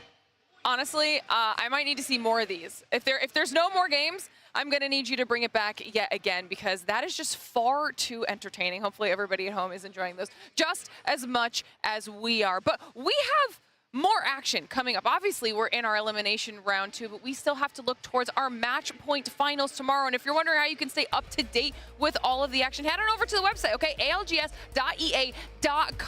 You can also see the POI draft for tomorrow. Very important information on there for what that means for our squads that have qualified through to compete in our championship Sunday of all days. So make sure you're checking that out. Now you can stay up to date with everything that we've got going on over there, because it has been a jam-packed weekend when it comes to ALGS action. Now, you guys have absolutely crushed it. Thank you so much for joining us here on the Halftime Show. But we got to get back into the action. It's time to close out Elimination Round 2 to find out who those final 10 teams are. So, casters, we've got Tiff and Dia. Are you guys ready to get into it? Oh, yeah, we definitely are. I cannot believe this is it. This is the final 10 teams to lock in their ticket for tomorrow's match point finals. Of course, it's starting to get pretty late here in the Dome, and we still have a POI draft after this, so we got to get through these last 3 games pretty quick, Dia. Yeah, and we'll even see who makes it to the POI draft. Glitter has asked us the question, are we ready? Yes. Tiff, the answer is a mix for me between yes and no. On one hand,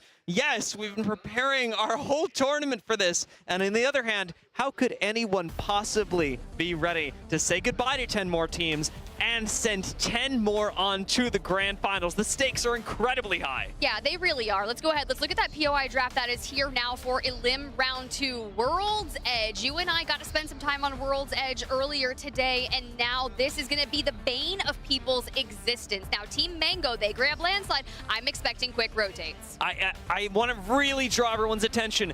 At the top left of your screen, Citadel, first pick Lava Siphon. Yikes. Not Skyhook West, which means that Unlimit got to come in and pick Skyhook West. As an Unlimit predictor myself for this group, this bodes extremely well for them. That's true. You told me I couldn't pick Unlimit. You told me I couldn't touch Crazy Thieves. You told me that I wasn't allowed to pick half the lobby because lately I've been a bit of a curse instead of a blessing. Yeah, I'm not a controlling person. It's totally fine. I believe in Strafing Flame and Easy Flash Kid and Crumbs, even if he can't spell state correctly in the pregame lobby. I just make that clear. It's okay. It's all about controlling as many variables as you can. And sometimes spelling is the thing that goes, especially with this much on the line. As we move into this map, it is also important to note that Altar has been banned. No Newcastle, no Caustic, no Altar is a big change to how you're going to end up playing World's Edge. When bunkering in buildings is that much harder, when setting up in the open is that much harder, and when moving through walls, the most incredible thing that Alter brings to the table is now removed. Well, thank God TSM's not in this lobby because we saw what Panic was doing with Alter and even the Wraith plays early on. Now, we did just get through some Legend selects. I believe I saw a Pathfinder in the mix as well. A couple of Wraiths, some Rampart galore, which is very typical when you want to bunker down.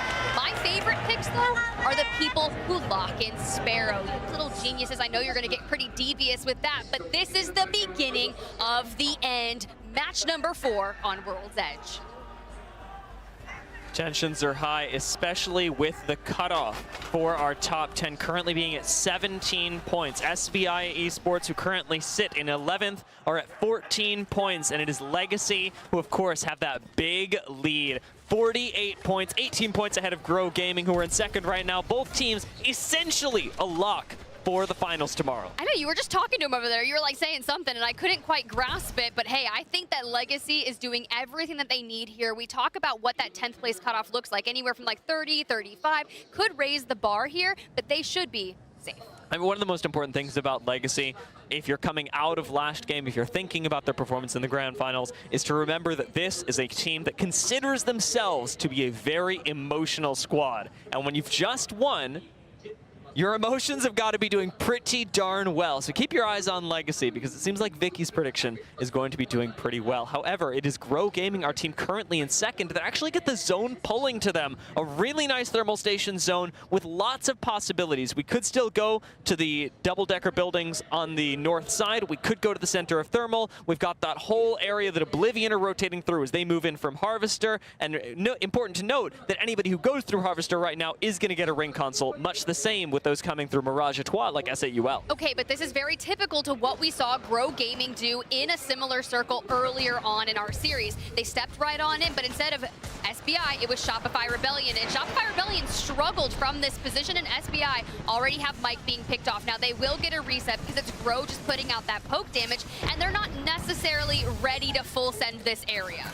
SBI are taking a lot of damage from every angle, though. The Oblivion early rotate also catches them off guard. Fortunately, this building is providing them a lot of stability, as is the fact that there are so many squads in the area already. The Rampart is going to be super important for them to actually get their Evos up, because that is the weakness of SBI and of Grow right now, is that they are both stuck dead center of zone with white shields and don't have the opportunity to, like teams like VK and Legacy will have, to collect Evo. Even FYR Strays are at least rotating in on blues. Yeah, they're going to come in ready to chow. They've got the drone. They're going to hit the scan, grab the info needed of which way do they want to approach this. Is there playable space available for us? Of course, those last bit scaffolding areas around Thermal will likely be where people go for. Now, where Fnatic has positioned themselves in the south of zone, Fire Strays can effectively just go around and wrap that. We've seen people chow that, and in particular, it was Legacy in Winners Round 1 that did take that fight on the south, but since they're starting in Climatizer, like you said, they're going to be late to this.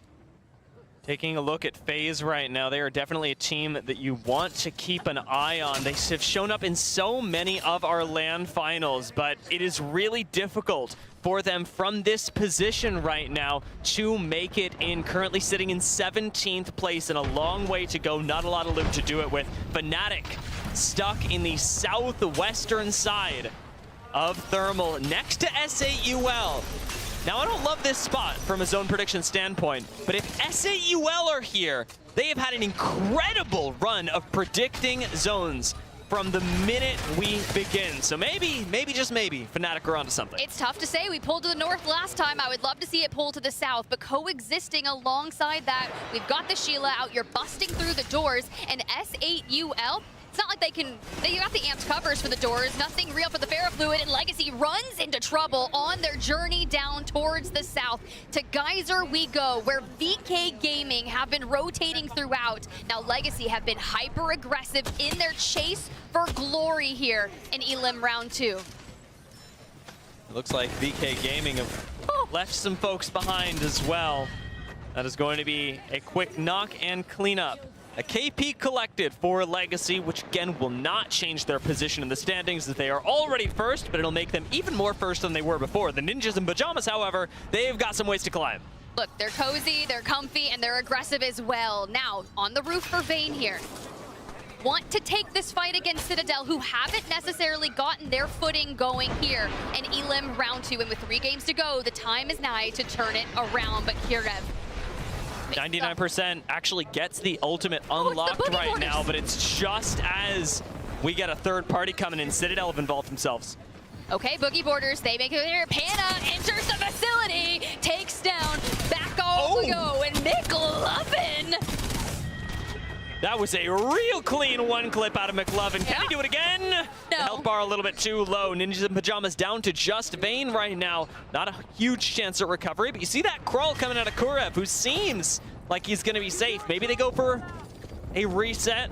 Still in the hands of Ninjas in Pajamas as they do have one left standing. 20 squads left. We've yet to find the first strike. Oh, Boogie Borders is not out of it yet either. One member still trying to get out towards the east. And Citadel remains calm for now. Look at Ninjas in Pajamas. Kurev gets out of there. He's back on up, and they might get a full reset. I mean, getting even one back up is good. The Boogie Borders have completely disengaged.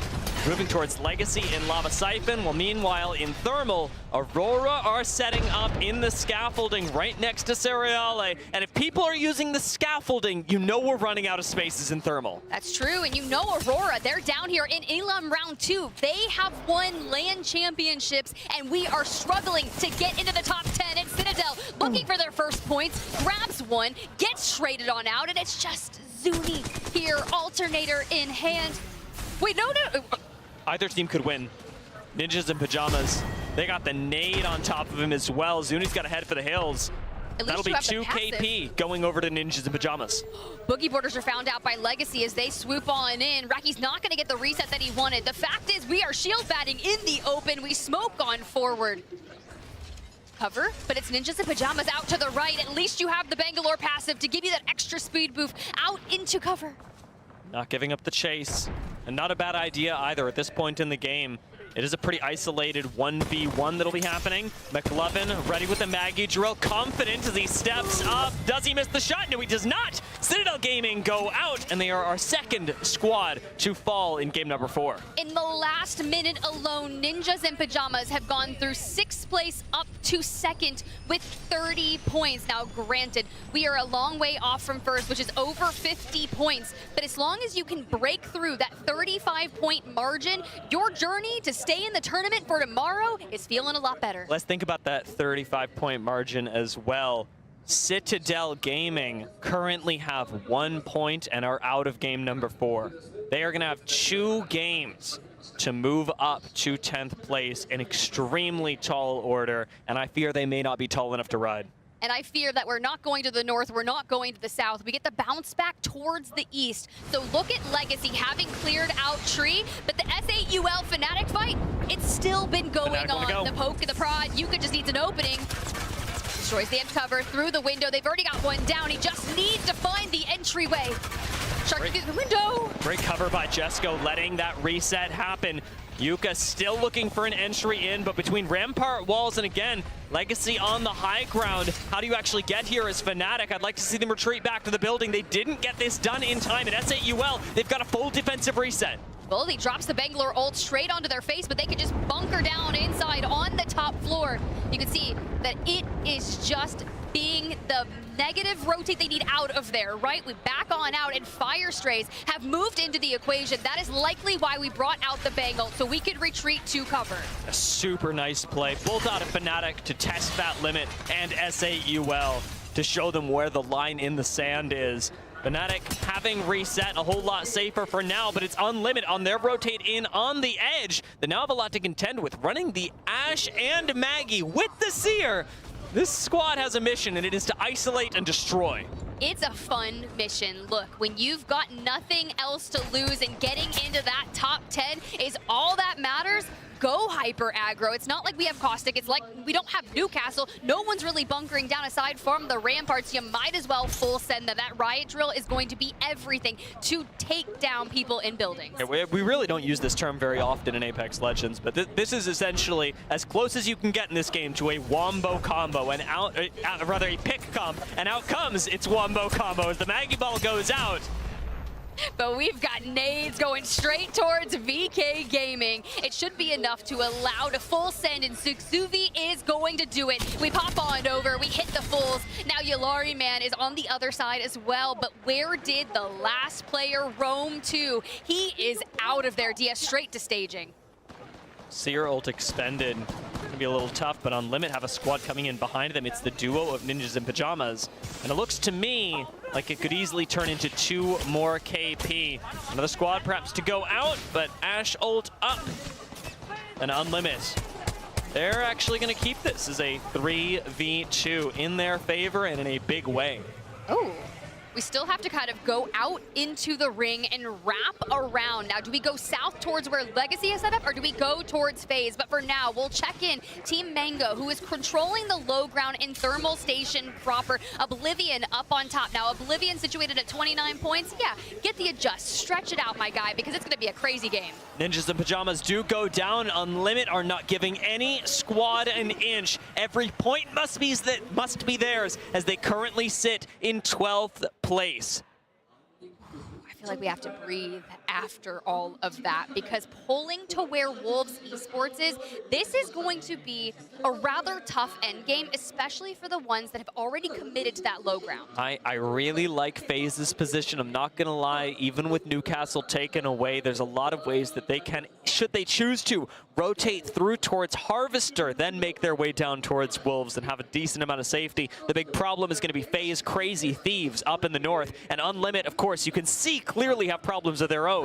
They need to get into zone, but can you really go through Legacy when they are on fire as they have been? I mean, they're just absolutely on fire. Like you said, and Unlimit, they're actually going to hedge their bets and go that way. Will they take the tunnel underneath? Yes, but what is Legacy going to do for this? They'll also likely move and immediately shoot down on them, and they'll probably have an EMP locked and ready to go for this fight as well. Yeah, I mean, no altar in this game means so much for Unlimited. It actually makes this rotation safe. They don't have to use the Ashe ultimate for a little while, as now they are in the next zone, and it is a really nice way to use their composition to solve the problem. Crazy Thieves and FaZe still brewing up in the north, but it seems like the south is actually going to be pretty calm for now. The other place we can look is, of course, towards that Fnatic SAUL side out on the western end. SAUL have started to Valcult and are currently looking for a place to relocate a little closer to Wolves. Will they actually find any safety or not? There's not a lot of safety up there in general. That platform ahead of Wolves is so open. Crazy Thieves is going to have an angle on them, as well as Unlimit and Legacy. So SAUL, we're definitely in shambles here, but we're using whatever cover we can find by Serale, and it's Ein who takes the equation. He says, okay, I'm gonna go for it, and Sharky falls really low, forced to expend the ultimate to try and push that aggressiveness off. Scaffolding has a lot of cover, but Sharky, even with all of that, can't actually make this transition safely. It is just Legacy left up. Seriale does get one traded out, but it should be an easy recovery.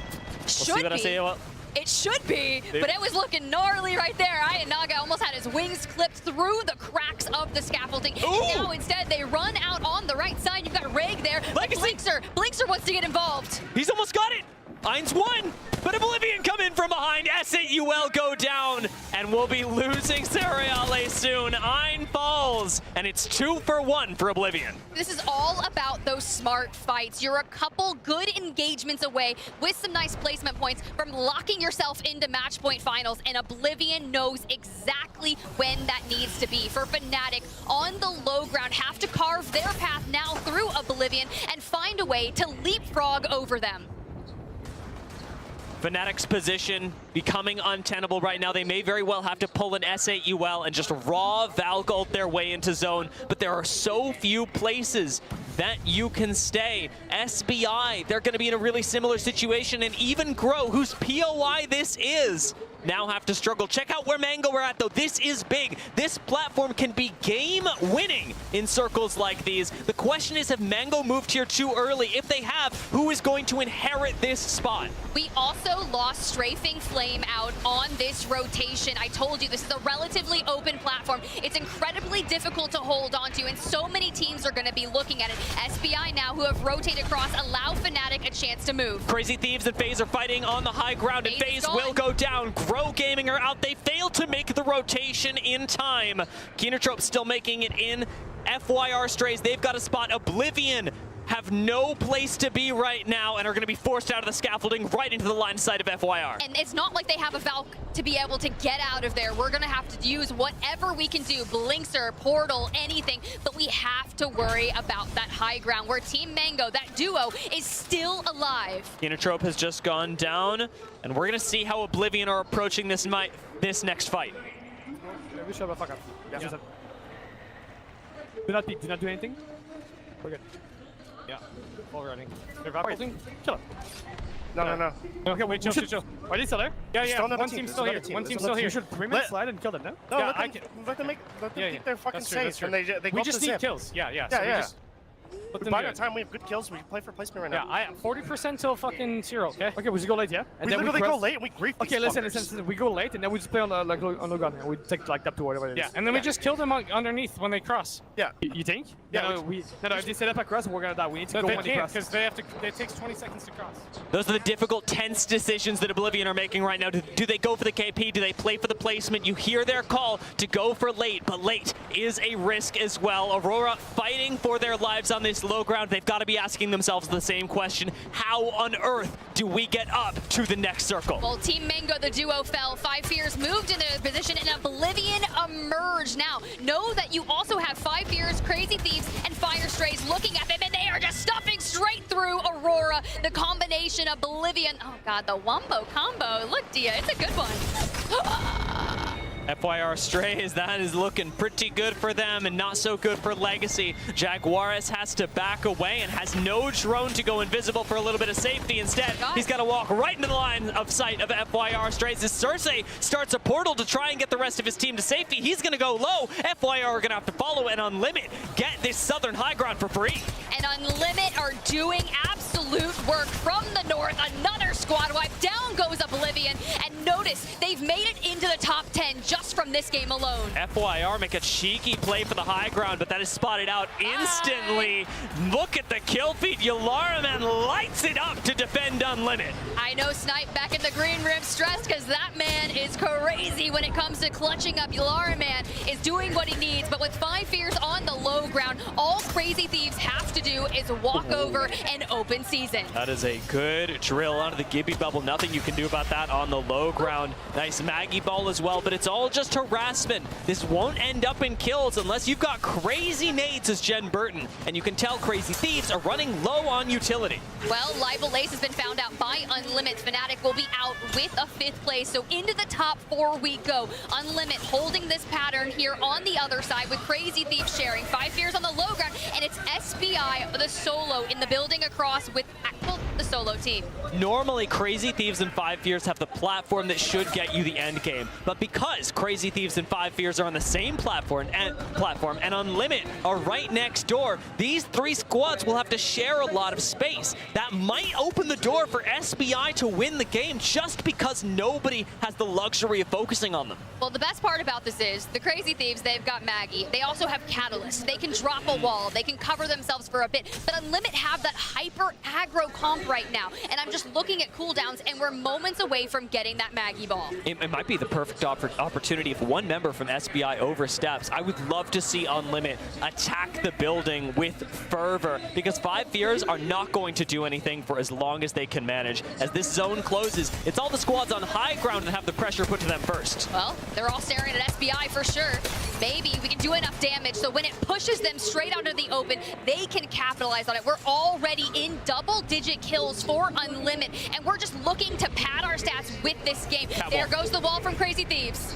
And out goes the Valkyrie. We've got 5 Fears moving on up to the high ground. Crazy Thieves are trying to buy time. SBI and Unlimit looking straight at each other, but look at the cover that SBI have as this wall goes down. Crazy Thieves are getting landed on! By 5 Fears, they're doing it, and now it's Verholst and Jen Burton just trying to make light work. They do exactly that. We need to pick Phony back on up, but the time is not. You hear the Maggie ball come in, and Unlimit is ready to let it fire. Pieces looking for Crazy Thieves. Unlimit, they're caught in a 2-way battle, and SBI are creeping up on them.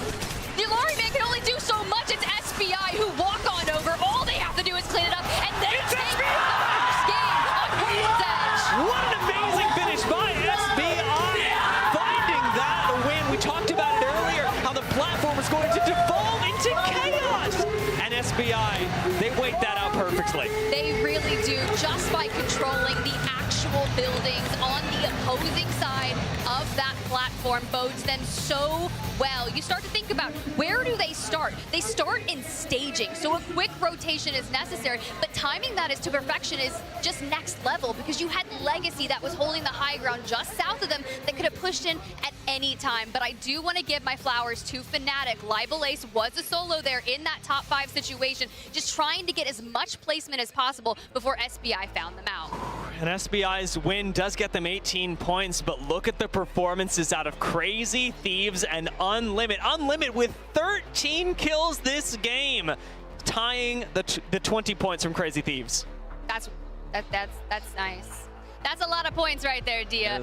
I'm saying I love a good 8 to 10 point game as an average. So if you're going to have your top 3 grabbing 18, 20, and 20, you're point sponging the lobby, and not many other teams can get to that level of points I'm talking about. So Oblivion going out in 7th place there, you're going to walk away with double digits. But this is where they came alive. Better late than never, because this is how you qualify for those match point finals. Yeah, it's pretty clear that E-District is not Unlimit's favorite map. Yeah. But World's Edge, it has the benefit of being the most comfortable map for almost every team in Apex Legends. That's absolutely insane. 13 kills in match number 4 for a massive game. But dang Dia. How is this even possible? Bring me the series results, because now we have Crazy Thieves after that performance inching closer to Legacy at the top. Legacy, as you say, still large and in charge. Crazy Thieves are closing the gap, though. I think this was a really impressive game from them. Tough to close it out. There are a lot of ifs, could have beens, what was, other things that people say, but Crazy Thieves, they, regardless of how much further that game may have gone, are really pushing towards the #1 spot, and Legacy do have to work if they want to hold on to it. Oblivion also playing quite well. We noted them earlier. This was a tough zone close for them, as it was for so many. And Crazy Thieves, I mean, this is what they needed, right? I wasn't really going to mention them because I feel like I'm just, you know, but look at them. They're so happy. I've seen Phony around the hotel with his family and friends, and has always been in such high spirits. And it's the first time I haven't seen him like grinding, watching anime or like Prison Break on his phone. So it's good to see his face. He's locked in. I mean, all of them looking really cheerful. I want to say Jen's looking cheerful, but I feel like he always just, that's his resting face. Jen is just so happy. Yeah. And then Verhulst is Verhulst. And Legacy also having a good time. We did mention their nature is a pretty emotional squad, and it's working out well for them right now. They've got 2 games left to go on World's Edge. 2 games left to, I want to say, secure their spot in the grand finals, but really it's more about deciding, as you said earlier, who else they want to be competing with on Sunday. And I think that's one of the scariest things. Once you get to a certain level of points in Elim Round 2, I'm not saying you're going to throw your game to make sure a certain team doesn't make it, but we definitely have seen something of that nature before. Now, Legacy is directly behind us, so we get to witness a lot of those celebrations live here, and it's been crazy, guys. But there's so much more action to be had here in the Daiwa House Primus Dome. We are just getting started, baby, but there's 2 more matches left to go to decide match point finals.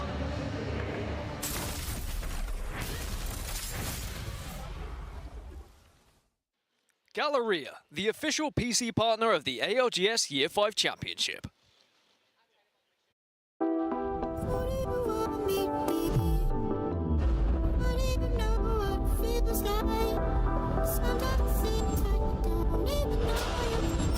Inside the Primus Dome.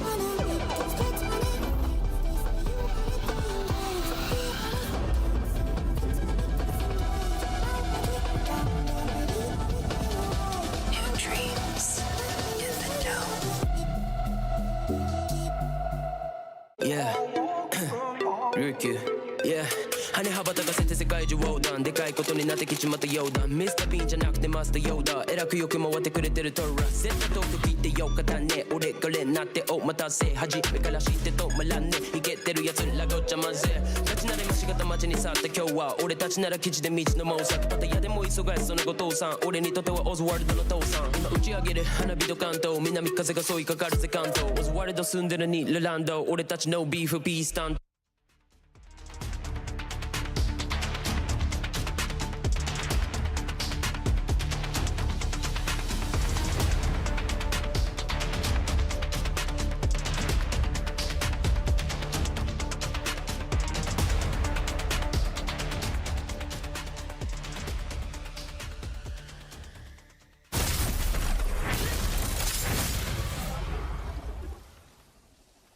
奥ダリにバイトするからゆっくり巻いてゆっくり巻いて今ロゴ出た3位奥3人踏んでる左側のパンチ3人踏んでる今バイトしてるかも左待ってるバイトしてるのゆっくりゆっくりロゴ見てこれさ多分左が有利今ロゴ2個出た左めっちゃローやってやこれやれノクララス1枚ノクラよっしゃーイージーだねこれ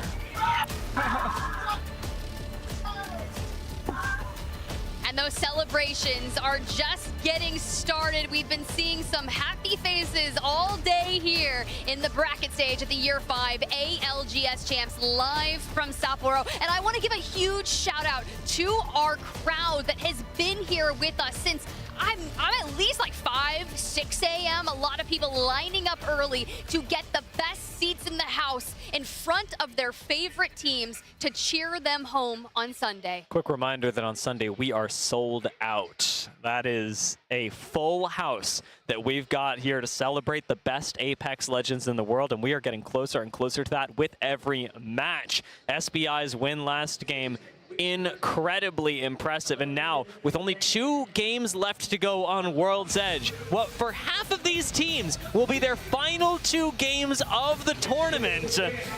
I want to say, Tiff, the stakes keep getting higher, but I don't know how much higher they can go. They just keep on moving. Might as well chill out like Mirage. Find yourself in a hot tub. We know Vicky likes to cast from the hot tub every time on remote shows, but we can't unfortunately do that here on LAN. Instead, we get to get crazy out here in the snow, and of course, with SBI as they start their journey off here on match number 5 from staging. Now, with where the circle is pulling, we don't know yet, but I'm feeling really nice about it so far.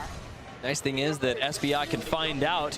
I'm really happy to see Mitarashi back on Watson. It's been a really interesting journey for SBI. I was talking to you earlier at this tournament about how SBI, I felt were really underperforming in the group stage because I feel, having watched their performance in scrims, that they have something really special going on. Mitarashi is a fantastically talented anchor. Mike is super aggressive, and of course, Egoist has the ability to IGL at an extremely high level, but we saw that their Watson comps, their more defensive comps, were actually working against them in groups that tend to be a lot more kill heavy. It's interesting to see that in Elim Round 1, they then chose to thrive with a really aggressive composition, switching off the Watson, switching off the anchors entirely, and now in Elim Round 2 are starting to go back to it. Maybe in preparation for finals, now that they've won a game, are feeling a little bit more secure, but we can't get into their heads.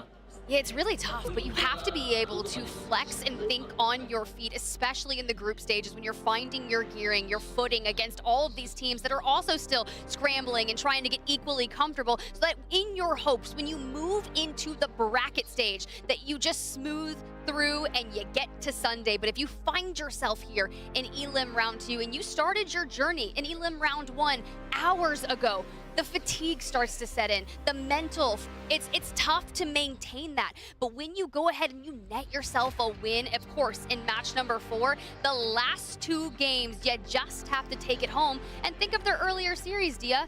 They did win that first game.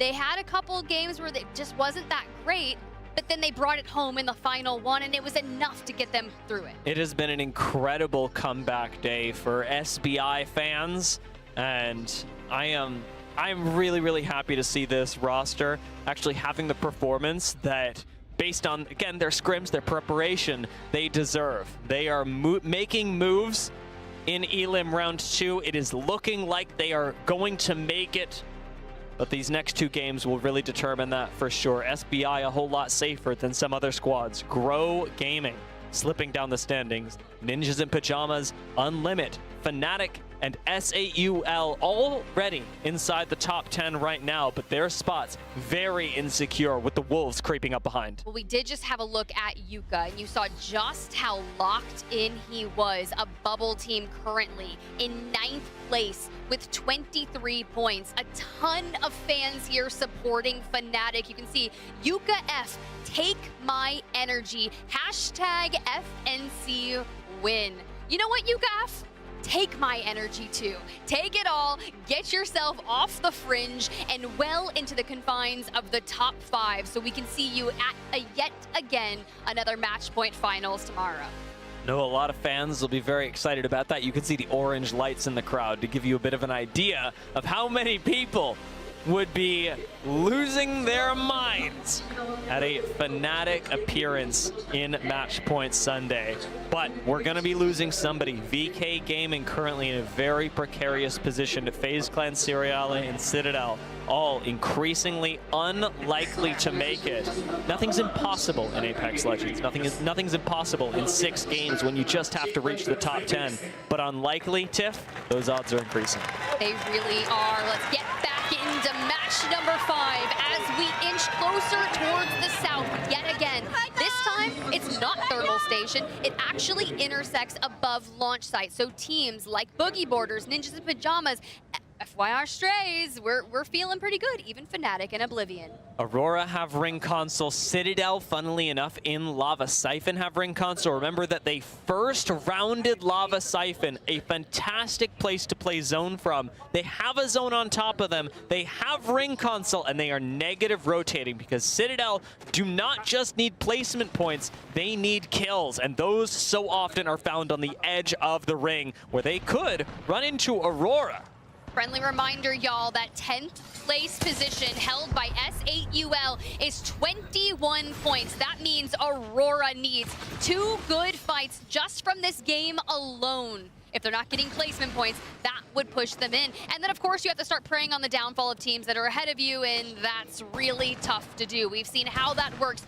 You can never count anyone out when it comes to the last 2 games in a series. It comes down to the finest margins, tiebreakers earlier on. It's not what you want to place your bets on.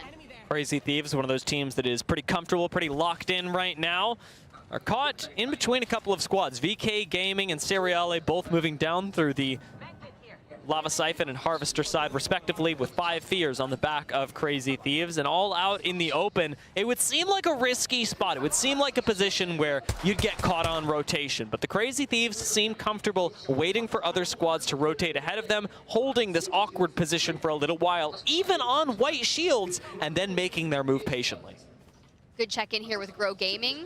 6th place, respectively. They grab that scan. They find 12 neighboring enemies, and it allows them time to keep moving towards the tree. Now, do you carve up towards the Harvester side, or do you actually go all the way down south? For me, I'm going to feel more comfortable rotating down towards the tree on that low ground, but you have to hedge your bet for that next circle pop. Are we pulling into Lava Siphon itself, or do we back on down to launch? Yeah, I mean, even FYR Strays in tree could get kind of lucky if we end up going out towards the bridge that connects Lava Siphon and Tree/Thermal. Right now, it's anyone's game, even with these squads that are right on the line. Who is going to make it, who will not? As we mentioned, Grow Gaming not quite secure in their position, but you can see how tight the margins are to make it into the top 10 at 21 points. I mean, I've seen teams easily crush 21 points in a single win. I'm not sure what the largest game that we've seen of this tournament thus far is, but I know we've hit 30. So, you're not out just yet. But for Seriale, they've made it to the low ground, and Libelace extends out. Do we see him actually dive on down to finish it? But keep your eyes on Kenotrope out towards the left. You can't full send the low ground unless you're prepared to deal with a third party. As Fnatic actually send Libelace down. Sir, third you party. won! Well, I can't believe he got. Did he get back up? Did he fall? I think he fell. He's down. He's on the ground, and it's Kinatrope from the bridge who are now getting punished by the Mango. Team Mango, who are on the fringe as well, needing a couple of fights to get themselves into a safer position. It's a really awkward position for Fnatic. They could drop down. They could risk it. But Kinatrope are looking right at this. A smoke from Yuka F makes it a little bit easier. You'd like to do some damage, but I think unfortunately for them, you don't really have a choice. Like you say, this is your Valkyrie that is on the ground right now, and they are expending ultimates. Yuka is forced to buy time. You said he was locked in. He's got to be super locked in to make recoveries like this happen for Fnatic. Well, you have to expend so many resources, right? But you know what? Libel's on his feet. He's back up on the top, and Team Mango moving onto the bridge allowed this to happen for Fnatic. Really nice pickup for Team Mango, who have also really stepped it up today. They're currently just below the top 10, but that doesn't seem to bother them one bit. Team Mango have had confidence, even with the lackluster group stage. Oh! Last member of Kinatrope found by Strafing Flame, but he's not taking the 1v1 alone just yet. Gonna swing on this with a little bit of help from his friends and end up finding the end of Kinatrope Gaming. Power of friendship goes hard here in Apex Legends, that's for sure. And I love that we do have the catalyst on Team Mango. It allows us to reinforce these doors that have been broken out and chase in return back towards the bridge. Now, you can play from this position well into the next circle. And for the teams that are still coming from the north, we can just gatekeep and take all of those kills. For now, Fnatic may be difficult to move upon, but once you have that wall, it'll provide you cover. However, think of the timing. Much like last game, our first two squads to fall are squads that are in the bottom 10. Kinatrope Gaming and Seriale, their matches are getting extremely hard, or rather, I should say their matches. They have a single one left to play to bridge the gap between where they currently lie and 10th place. SAUL moving down through tree, a squad to keep your eyes on. Notably, they are not inside of second and even third ring, something that is very unusual for this team that normally makes quick rotations, quicker than anyone else into zone 3. And we were talking about what that circle was going to look like. Would it pop down towards launch site? Instead, it goes up towards Lava Siphon. So for those teams that were going on that southern side, truly will have to go through SBI, Boogie, or they have to fight their way through Wolves and Fire Strays. FaZe Clan and Crazy Thieves fighting up north is interesting on its own, but take a look at Unlimit moving up behind them as well. Legacy negative rotating. That we are definitely going to get a clash of at least 3 squads in the northern side if this continues going as it is. But right now, the focus really lying on those squads from Tree that are going to have to adapt in the next couple of minutes. Team Mango, who, as we said, took out Kinatrope earlier. Grow Gaming, who are currently in Tree. And we saw SAUL rotate through here earlier. It is all about hitting Tree real quick and getting out of there as fast as possible, because Central Lava Siphon is where the game is ending. And you have to think about it this way. Aurora and Oblivion have been here since pretty much the start of match number 5. I don't know what their economy looks like, but at least I do see some blue shields, but we cannot have that many goods because you haven't taken any real fights. And with VK Gaming situated across from Aurora, it's not like we can extend out to take some of these neighboring areas. The Crazy Thieves rotation to avoid FaZe Clan has taken them right into the line of sight of Citadel Gaming and Legacy from behind. None of these teams too keen to fight just yet. Even Crazy Thieves disengaging out towards the eastern side. Nobody wants to take a straight 3v3 if they can help it. In real Apex, in professional Apex Legends, a fair fight is the last thing you want. Oh, you want to skew it in your favor all day. The timing, you watch the kill feed, you see how many knocks are on the other side, and then you push. For FaZe and Unlimit, well, they're brawling, and they're brawling at Harvester. Here comes the EMP. Maggie Ball in the back pocket there for Yulari, man. And of course, we do have the Ash Portal if we need a sudden dash away. And so far, everything is just burning. FaZe, Cinetic, low on health, and it's Nags, the fuse pick here, coming on through, and we are just full sending the chaos straight to Exuvi. Exuvi doesn't even go down to the knuckle clusters, crazily enough, hits another silence, but there are so many grenades coming out of Nags' face right now. Citadel are fighting Crazy Thieves on the other side, so while FaZe and Unlimit take a breather, eastern side of this ring is lighting up. Unlimit do find that first knock in this fight, taking down Nags, taking down Cinetic. That is 2 for them, leaving just 1 member of FaZe standing. you have to imagine, where did Zane go? You see him right there, Mango just ahead of them, and it's Grow Gaming who have now taken the bridge from where Team Mango were. Elsewhere, the Crazy Thieves have met their match are not going to make their way into Lava Siphon. Eliminated too early, but the good news for them is that they don't have to worry as much as other squads that might fall here. Ninjas in Pajamas, as an example, would certainly be nervous should the next couple of minutes have their end in it. Couple more nades going to be collected for Vayne. Those nades, important utility for later fights, especially in endgame, with frags being a really critical way to siege high ground that Ninjas in Pajamas are going to have to do if they keep playing low ground like this. We can just see them scouting out for now. Zane also evicted from the lobby, and FaZe will have one more match to try to procure themselves into top 10, but they only have 8 points. Mythic Crate for Oblivion, going to be a big boost, especially because there is a counter pull on the horizon, ladies and gentlemen, as Wolves Esports take a Valkyrie to try and relocate in the zone a little further up north. The ring has counter pulled us all the way down to the south tip of Lava Siphon. Well, Wolves are going to pick a fight here with Aurora, and mind you, they are on the bubble, 20 points, and they need to move up. Aurora, they're on 17. So these are must-win situations for both of them. And at this point, you can't afford to go down now. You can't afford to push a fight and know that VK Gaming's at your back. Top left of the screen, exactly the counter pull that I was talking about. Even teams like Fnatic do not have this information just yet.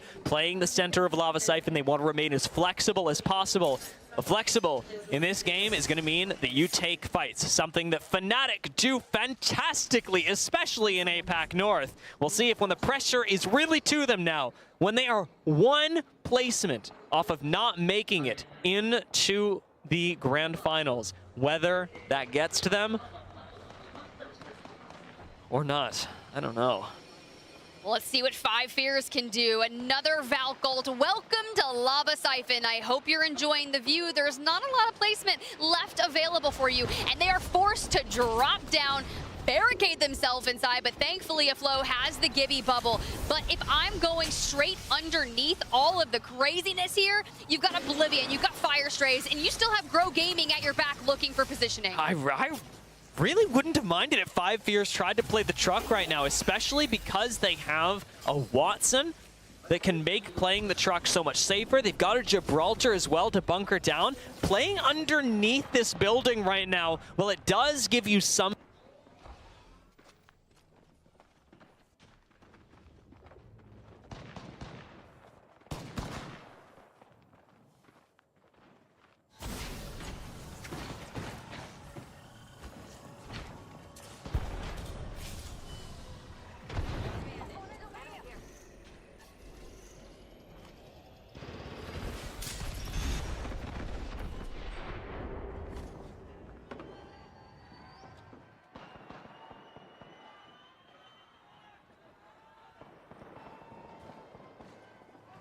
Let's check that.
still in.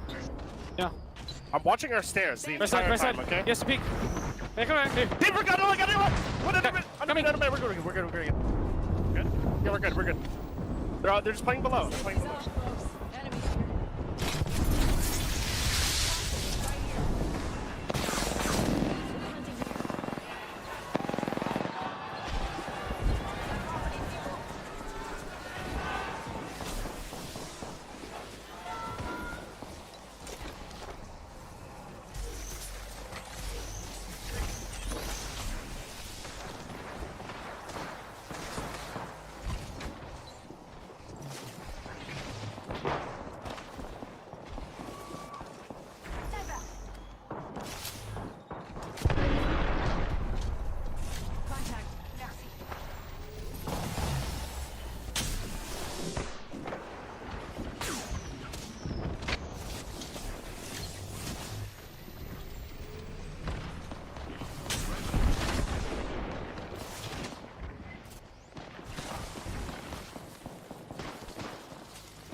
Wait, oh, I can hear myself. No, I can hear her. I can hear her. Say something again? Hey, Dia. Yeah.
割り切って割り切ってくれ割り切ってくれゆっくりゆっくりゆっくりやりやすいやりやすいよやりやすいやりやすいよ打って打って打ってマジで打ってゆっくりゆっくり俺巻いてる俺巻いてる上3番ゆっくりゆっくり俺のとこマジ強いで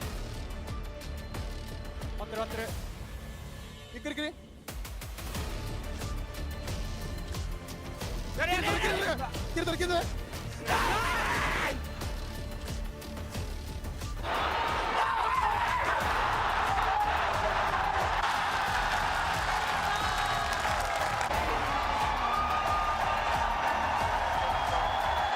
LGS champs, thank you so much for being patient with us.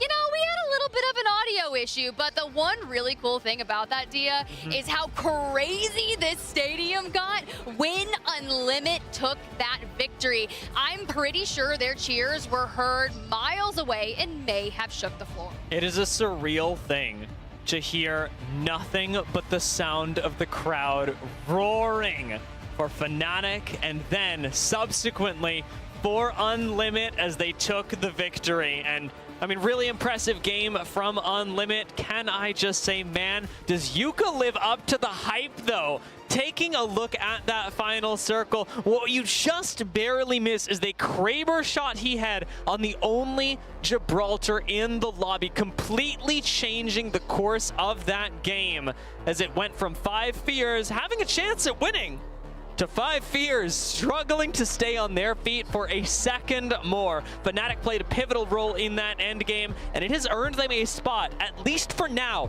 in the top 10 as they move on up to 9th. But those margins, they are thin, Tiff. They are so thin, and we've been having these magic numbers the past couple of days, and we're saying, oh, it's 90, it's 95. Well, let me just tell you, there's one thing about Sapporo right now is that we are raising the stakes. So I don't feel comfortable with a 28, with a 35, especially with Fire Strays there in 11th place with 26. Unlimit, though, after the back of the win, should be feeling really nice. Oblivion as well. And although Crazy Thieves went down earlier on in that prior match, we're still well into the top 5.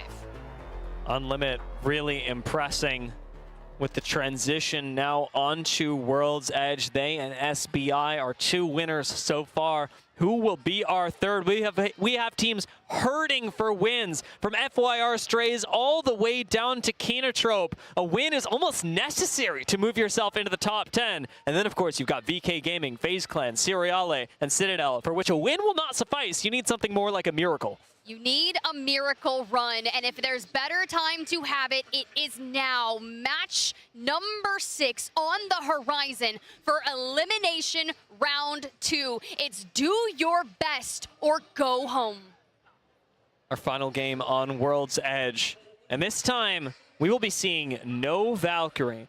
So when you think of panic buttons, when you think of safety, we haven't got Caustic to make you safer. We haven't got Newcastle to give you a place to hide. We haven't got Alter to give you an escape. We haven't got Rampart to bunker you down. And we haven't got Valkyrie to forgive your rotations. All these choices eliminated, and it is going to come down to aggression, great positioning, great rotations, and the best Apex Legends you have ever played to move yourself into the grand finals. Well, let's get loud, baby. It's time to lock it in. Our legends are in the dropship. The feet are on the ground, and we are poised to make a comeback run. If you're outside the top 10, you said it, Dia. I'm looking for Fire Strays. I'm looking for S8UL and the Wolves, who have been at the door alongside the prior winning champs team. 2 of the 3 members on Aurora looking to run it back. But for now, they're at the risk of relegation. You posed this question earlier, Tiff. Where exactly is our number for the highest points scored in a game so far? It is 31 points so far in this tournament, as scored by Alliance. This was scored on day number 1. And here on day number 3, even that number, even a little bit lower, would move you from 20th place to at least 10th right now. So we could set some records. We could break some hearts. But right now, it is the teams in the top right-hand corner that are really in the most danger, because they don't need a big breakout game. They just need a good one, and even that can feel so far out of reach. Aurora want to take matters into their own hands by full sending it on the Boogie Boarders, but the Boogie Boarders, they're wise. They know what's up. Boogie Boarders started stacks. Aurora, they get Big Mod. Both teams that are at risk. They need to win this fight. Now, if you're Boogie Boarders, do you stay? Do you take this early engagement against Aurora? Or do you back on off? Try to bode them out of Big Mod, out of this cover, because fights in here cannot be the best. But when you look at where you need to go, this is one of those pathways that choke just above Big Mod into Geyser that a lot of teams like Ninjas in Pajamas might actually rotate up into. And remember, we've seen a zone like this just earlier today. Taking a look at where VK Gaming are positioned right now, just outside Overlook, that's a good spot. But Legacy, rotating down from Climatizer, they can have a lot of high ground accessible to them as well. This isn't one zone, it isn't one and done, but as a general rule, having high ground near and around Overlook tends to be a game-winning position. We'll see what counter pulls we have, but I'd like to see teams prioritize that more than just VK Gaming. There's only one thing I learned from watching Star Wars, and it was that high ground is good. It is. If there's one lesson you should take away from Star Wars, yeah, it's high ground is good, and I don't know, there's something else. I think there's a moral lesson in Star Wars somewhere, but I can't quite... Didn't learn it.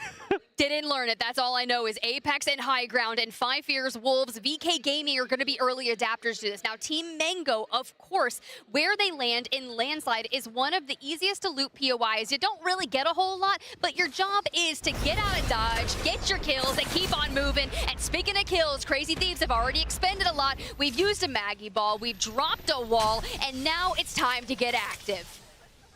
With Crazy Thieves, they are one of the lower stakes teams in this lobby. They're already sitting in 4th place. They are already pretty safe. Oh my God, but they're the Boogie Boarders, that's simply not true of them. 15th place right now and down 1 with Citadel needing every single point possible. And they've moved on in. Ninjas in Pajamas are here as well. It's an all-out brawl in the south. And for Citadel, you need a miracle. And you've got Remix down on the ground, and it's Zuni and Kaija, and they're trying to run. Kurev with the bow check from afar grabs another. We need a Hail Mary recovery.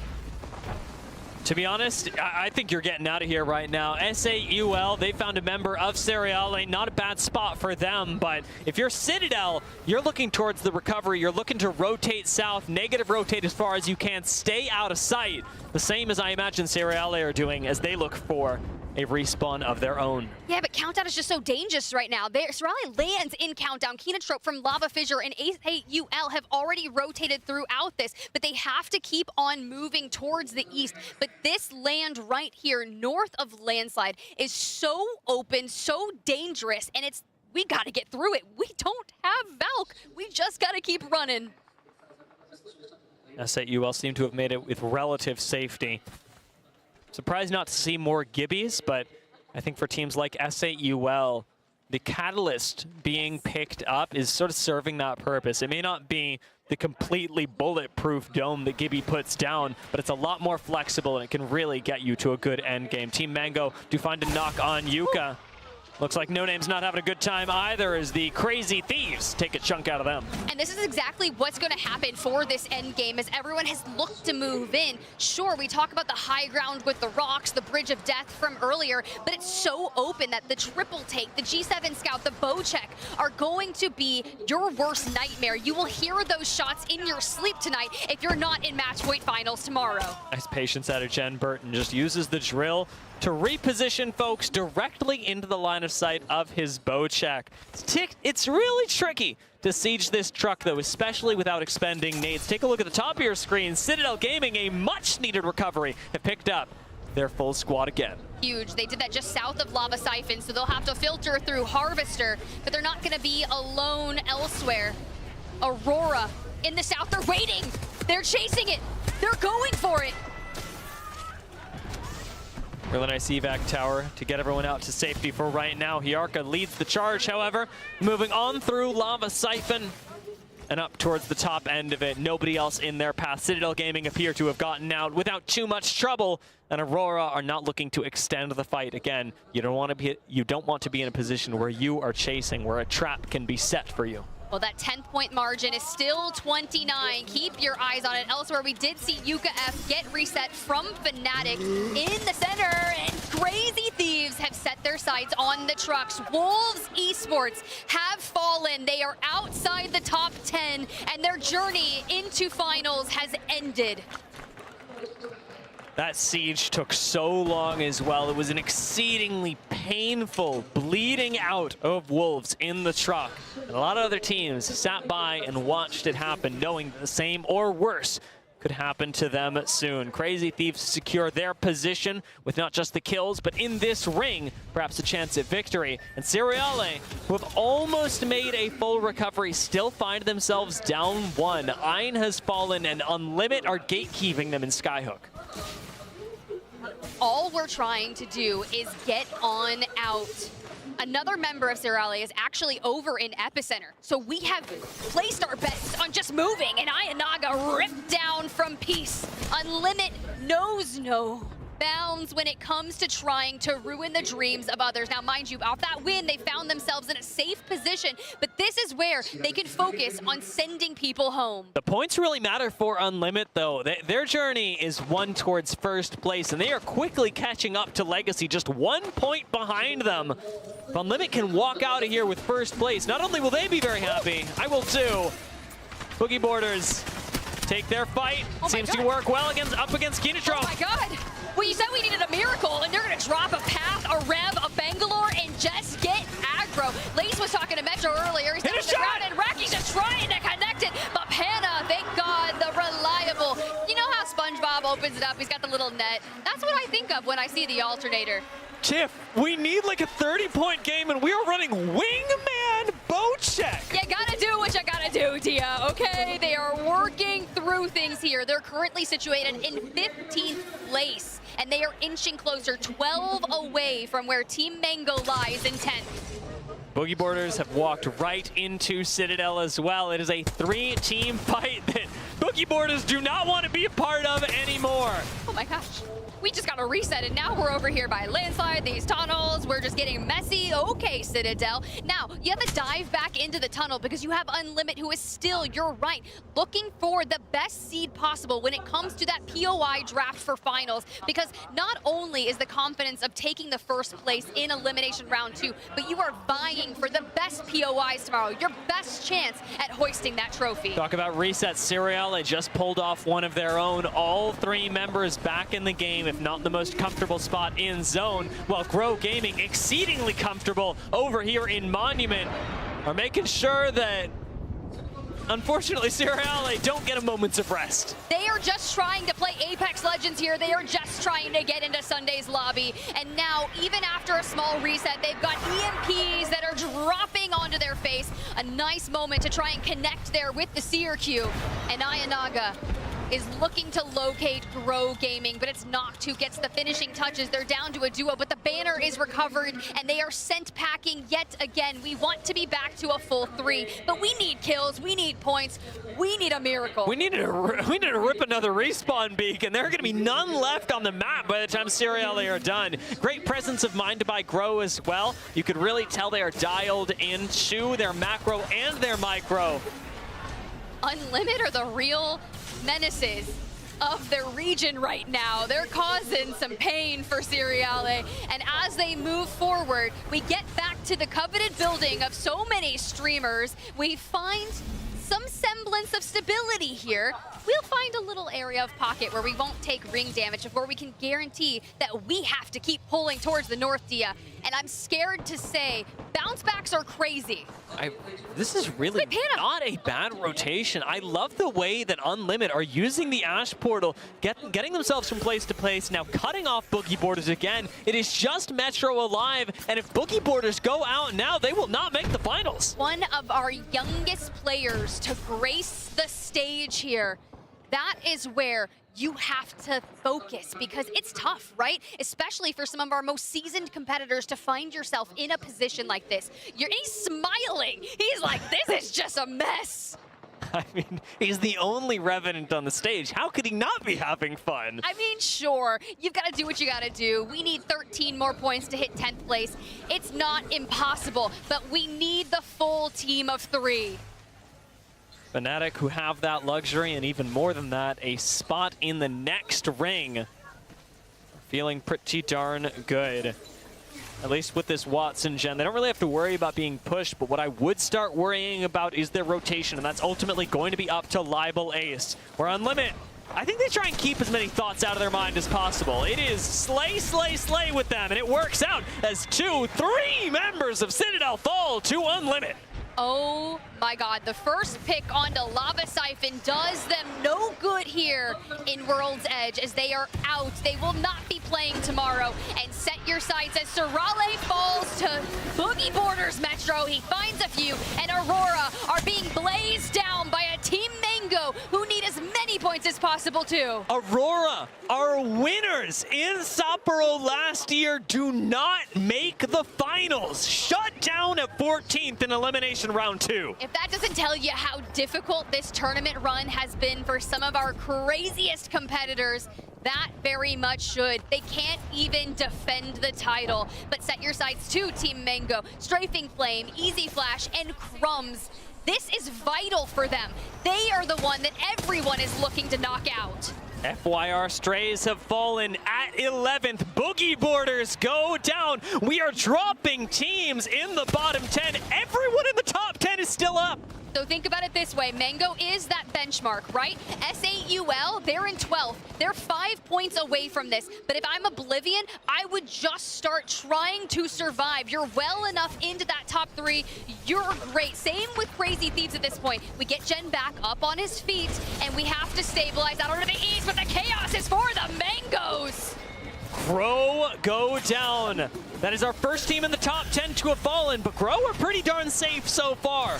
Maybe Team Mango can secure their spot a little bit more with just the KP that they've got, but their 10th place has not gotten that much safer. Crazy Thieves playing defense on the low ground, have Jen Burton, who needs to anchor for the squad, ends up throwing out the Riot Shrill, dealing a lot of damage over time to anybody who chooses to step up. But a nicely placed nade denies them the res on Phony. Crazy Thieves are not being given a minute of reprieve. They have to earn it. You saw a small pip there. That circle is going to be dangerous with 5 fears already well inside it. They're in 5th place overall, so it's not like they have to worry too much about falling out. There's still a pad here, but for the Team Mango, they are not safe. They are the ones that everyone is challenging for, and it's Easy Flash, the last standing member who must survive against Oblivion and instead are sent into Abyss. The line right now is 32 points. SAUL, the closest squad, at 26 right now. And as you mentioned with the map, SAUL are mighty close to the next zone. 5 fears will not make it. Another team in the top 10 falls. But SAUL, they have got to be the team that we are looking to make their qualification run happen. And if you are Team Mango, you are sitting there inside your booth, a stage, a huge crowd surrounding you, and you are preying on the downfall SBI. elsewhere. SBI Esports have fallen, 9 teams remaining, and Fnatic holding steady here against the teams in front of them. Monsoon down, Monsoon out, and it's Libel and Colonel Garcia. The Fringe, they're holding steady. They're even taking down Ninjas in Pajamas. Crazy Thieves fall, Fnatic go down. Their position tenuous at best. Ninjas in Pajamas fighting VK Gaming, and they will fall. VK Gaming climb to 15th. But SAUL is still alive. They have officially tied Team Mango in terms of points. And now, if they can just make it one more place, one more kill, Team Mango will not be able to play tomorrow. Legacy now forfeiting their first place spot. Unlimit have moved up, and VK Gaming may be moving down. VK have fallen. They will not be joining us in match point finals. There is one more team. It is FaZe on the low ground who look to be shut down. Nags gets slid on by Unlimit, the Grim Reapers of the lobby. And they have now bested into 72 points, but SAUL, who needed a miracle, who needed a run, have found themselves 37 points into 10th place. As FaZe Fnatic has been found, you set your sights onto the final boss of our lobby, Unlimit. SAUL, who have just made their way up to 10th, and Unlimit, who have made their way up to 1st. It's been a massive climb for both teams in very different ways. SAUL, they get their crown, they get their flowers.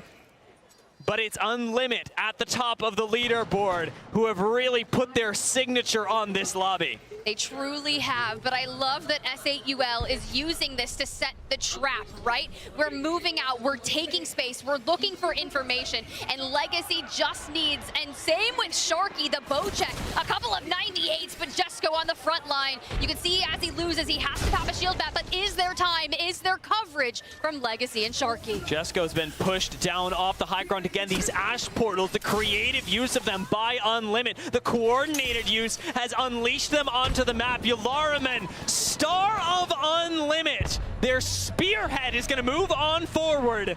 Alternator in hand. He may be able to win this for them, but Xuvia is down on the high ground. This has gotten much more complicated. S8UL's defense is an iron curtain, and Yularamen swings it, finding one, but going down himself. It's just up to Peace. He dropped down and trying to give the knockdown shield, but it's the P2020s, and actually, it is Peace. It is Peace trying to keep it, but it's S8UL who had to clutch up when it mattered most to stamp their ticket into the match point finals tomorrow, and they do it with a Game 6 win here. S8UL start this match saying their prayers, and they end it accomplishing their dreams. This is going to be a finals appearance for one of the most highly rated teams coming out of APAC South this tournament. They have played out of their minds in the group stage, and they have suffered constant setbacks in the elimination stage, not letting that shake them. This Game 6, this was the stuff of miracles, Tiff. It is 9:45 p.m. here in Japan, and these boys have been playing all day. We talk about fatigue. I mentioned it earlier, Dia, but this shows you that you are never out. You still have a chance, and if you can take it in game number 6 and you can qualify tomorrow, now you know what? What's left to do? Win, hoist a trophy, write yourselves back into the history books. I just gotta say, welcome back to a finals lobby, Sharky. That's very true. He's very at home here.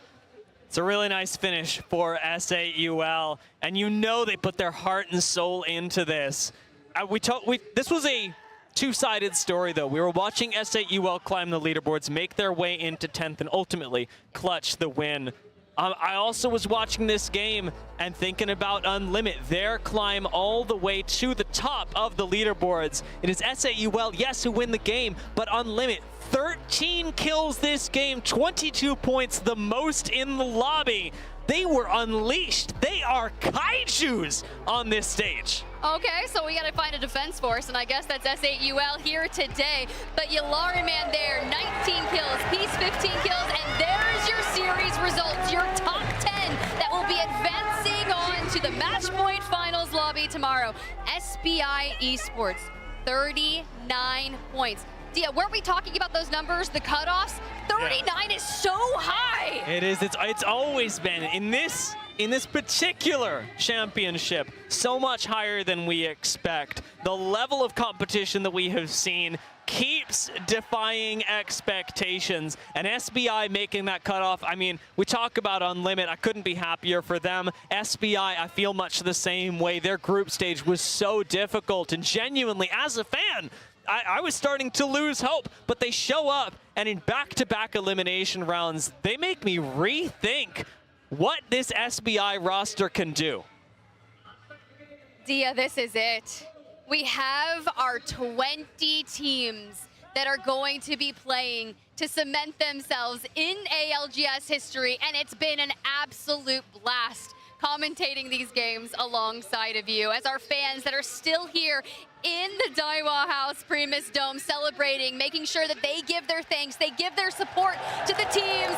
Thank you so much for staying here alongside us. It gives us energy, it gives the players energy, and I cannot believe that this is it. It feels like we just got here, Dia. Yes, and in a weird way, it has been very little time, and it's even less until we crown a champion. These big games, in some ways, are just stepping stones, and they are huge ones. But to hoist the trophy, you have so much more to do. A big thank you to the 20 teams, of course, that have qualified to tomorrow, and to the 20 that we have now let go in our search for a champion. And of course, Monsoon back in the match point finals lobby as well with Oblivion. We've got the #1 Oblivion fan right above us as well. Desk, I know you guys have got a lot to break down, so I'm going to send it over to y'all and stop yapping. Tiff, Dia, fantastic job closing us out of our Elimination Round 2 series. And our top 20 teams are now set for tomorrow. And I'm just going to start this conversation off with the winner of that series, because we talked about them at halftime. We were questioning, can they do it? What's going on in the first half of the series? I mean, this isn't the team that we saw out of group stage. And I am, of course, talking about Unlimit, because they brought it back in the second half of the series, absolutely smashed their performance. And you can see the literal night and day difference here, Snipe, with what we got out of them. Yeah, I was stressing having picked them early in the first half with E-District. They had to move across the map the entire time and just couldn't find their footing. But a third, a first, and a second, and look at the kills along the way. 13, 11, 13. What a dominating performance out of these guys. You can tell they just decided that it's kind of like what we talked to Crazy Thieves early on when they were doing support and they had the back-to-back wins. It's one of those where backs against the wall, do what we do best, slay out, take fights, and they did exactly that. It was kind of what we watched at a Legacy in the first half of the round right there, and then they took over in the second half. So wonderful performance out of them. I guess World's Edge is their map, so hopefully they get those kind of games going to the grand finals now. Not only that, but the most insane support out of the crowd. Everyone loving the fact that Unlimit was finding their groove yet again in the later half of that series. And I think that's just lending itself to how insane it's going to be here when we hit match point finals tomorrow. Let's take a little bit more of a focus look down as we get to look at the individual level of success here. And we had to see what Elimination was going to do with the stats at the end of the day. 67 kills, Jayhawk. I mean, that's insane. Yeah, I mean, we saw them going crazy in the group stage, so it's no surprise that he was going to be a contender there. But then obviously with those 3 games, like Snipe said, all double-digit kill games. I mean, Elimination, even Snipe said at the Open, put up a 4K 20-kill game. We know that he has the talent. It was just a matter of, can they do it when it matters most in these bracket stages? It was getting a little bit dire there. I was starting to wonder, can they handle that pressure? But they were able to do it incredibly well. Very, very impressive performance, obviously out of Elimination, but the whole squad in general. I kind of want to get your thoughts on them and what type of threat they can pose in the lobby tomorrow, Grace. I mean, we've seen what they can when they're actually fragging up, but we've also seen some holes in the armor, some chink in the armor, really. But if they can actually, fix that out, I think that we could be looking at a potential top 5. Love that. I love that. Well, let's take one more look at one final leaderboard for today as well. It's going to be our Red Bull First Strike leaderboard. Of course, if you're just joining us, that means those were those first team wipes at the beginning of our matches today. And at the very tippy top of that is Boogie Borders. And that was a team we got to do an interview with Lace with. I mean, they had a really surprising performance, Jayhawk. Absolutely, but when you're playing Pathfinder Revenant, I mean, those characters, you just want to jump on teams. So I'm not surprised that Boogie Borders made their way up there. The aggression was on full display. I mean, they absolutely crushed it. We'll get an opportunity to take a look at some of these first strike moments as well. And, we were kind of wondering throughout the entire weekend, is this going to be indicative of a performance if you're able to get these early kills here, Snipe? And I think we saw a little bit of yes and no. Yeah, I think for a lot of these teams, I mean, getting that first slay in the lobby is going to bode well for your confidence. I mean, yeah. I think for Legacy specifically in this last series, getting those early picks, especially on a team like Unlimit, they tracked them down, they fought them, and that really gave them momentum in those first. Honestly, one of the main things I'm noticing is teams are dominating on maps and then struggling on the other half of the map. We have Legacy who dominated E-District and then really had a very poor performance on World's Edge in general. They didn't get very many points. And then you have, Unlimit who had, I think it had 3 points total going into the World's Edge matches. So I think tomorrow's going to be one of the most diverse map sets. We're swapping over and over and over. Yeah. We got more Olympus coming up because that map has only been showcased one time. So it's going to be very interesting to see the dynamic, and I think we're going to see the most well-rounded team come out with the win. Well, you're talking about tomorrow. Let's start previewing it, okay? Let's talk about the teams that have made their way through to our match point finals, because we heard the casters talking about it. We're going to be talking about it. We have now whittled the competition down to the top 20 teams in the world, Grace. I mean, that's the thing that we always like to, when you look at tournaments and LAN, you always look at who's going to host the trophy in general, right? But you have to remember, this is the current top 20 best team right now in the entire world. That's a huge achievement, and which is also so important why people always try to look at this as a finalist team because they're that good. I mean, we were talking all weekend long about how this was going to end up. Couldn't really tell because everyone's performance throughout the whole weekend was really, really strong. And now we see just how stacked that lobby is. Jayhawk, give me your thoughts. This LAN has been so competitive. Every single cutoff is getting crazy. I mean, we saw on the group stage what it was, the highest that we've ever seen a 21st place team place. And then all of a sudden, that was 39 points for 10th. This feels like we're about to go into a match point finals where we're not going to see one of those teams that dominates in 2 to 3 games to start off and is all of a sudden just going crazy. Even Snipe brought it up with the map changes where, okay, maybe somebody's good on one map, but then we're shifting over immediately to a different one, and now we're going to see a different team start. I think we could be in for a long Sunday tomorrow, and I'm so excited for that. I know. I think everyone is just as excited as you are. It's going to be insane, especially with this this crowd. So, Snipe, give me your final thoughts before we close out the show. I'm just so pumped to see the kind of tournament we've had on display so far. Honestly, Fnatic and Unlimit making it is just one of the best storylines that you can ask, because we've talked about it before multiple times. You have kind of old gen with the Fnatic roster. Everyone's, you know, been like the #1 team in Japan. Now we have Unlimited who won the Pro League. It's just kind of new gen, old gen, and it's going to be interesting to see which one of those teams comes out on top. And personally, I would love to see how insane this crowd erupts if one of those teams specifically are able to take home and host that trophy. It's going to be a really good day. And if you're wondering when all of this is going to be kicking off, let's take a look at the schedule so you can see exactly what and when to expect all of this match point finals action to occur, okay? Because it's going to be a day that you are not going to want to miss. Whether you are at home watching remotely or you're here with us in the venue, this is when you're going to be able to see everything starting. It's going to be 12 p.m. JST, okay? That's going to be obviously tomorrow, Sunday, January 18th. And make sure you check all those different time zone changes for depending on your local time zone for when everything is going to be starting, because it's going to be a very exciting day. And if you recall from last year, we had one of the most epic opening ceremonies that we could possibly have had to kick off our match point finals last year, which means, you know, of course, we had to do it big this year as well. And if you want to know what I'm talking about, we've got a little bit of a sneak peek prepared. Check it out. Get the military finger, top, jump, part up like oh, 10, now young gunshot.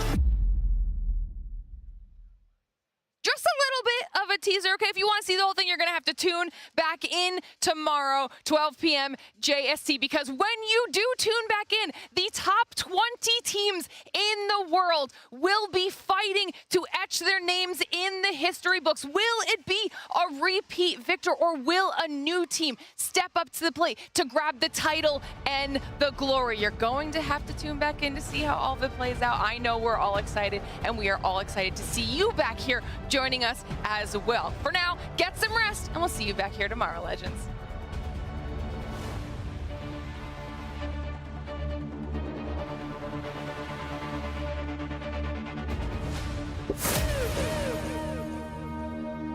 Yeah. The opportunity comes. You gotta be ready. Ready to go. Yeah, you can't deny. Hard to defy. They think I've been in this, my power is on the other side. 100%. Ain't gonna lie. I'm a circle of love. Letting you know I am the king of the world and I sit on the throne. I'm in my zone. Aiming for everything now. I'm gonna shoot for the stars on my level until all my enemies out. I came to battle. So on my force. You can say I'm on a rise, but you're crazy if you think I'm changing my course. Ready to ride. I'm always like that, I'm loaded. Ready to go. I'm always ready to go. What's in my mind? Don't need to get in the mood, yeah. I'm coming for gold. I'm always ready. This is the beginning of the end. The beauty of the pressure. This is the final 10 teams. Finally, like, all the teams are very much on an equal plane.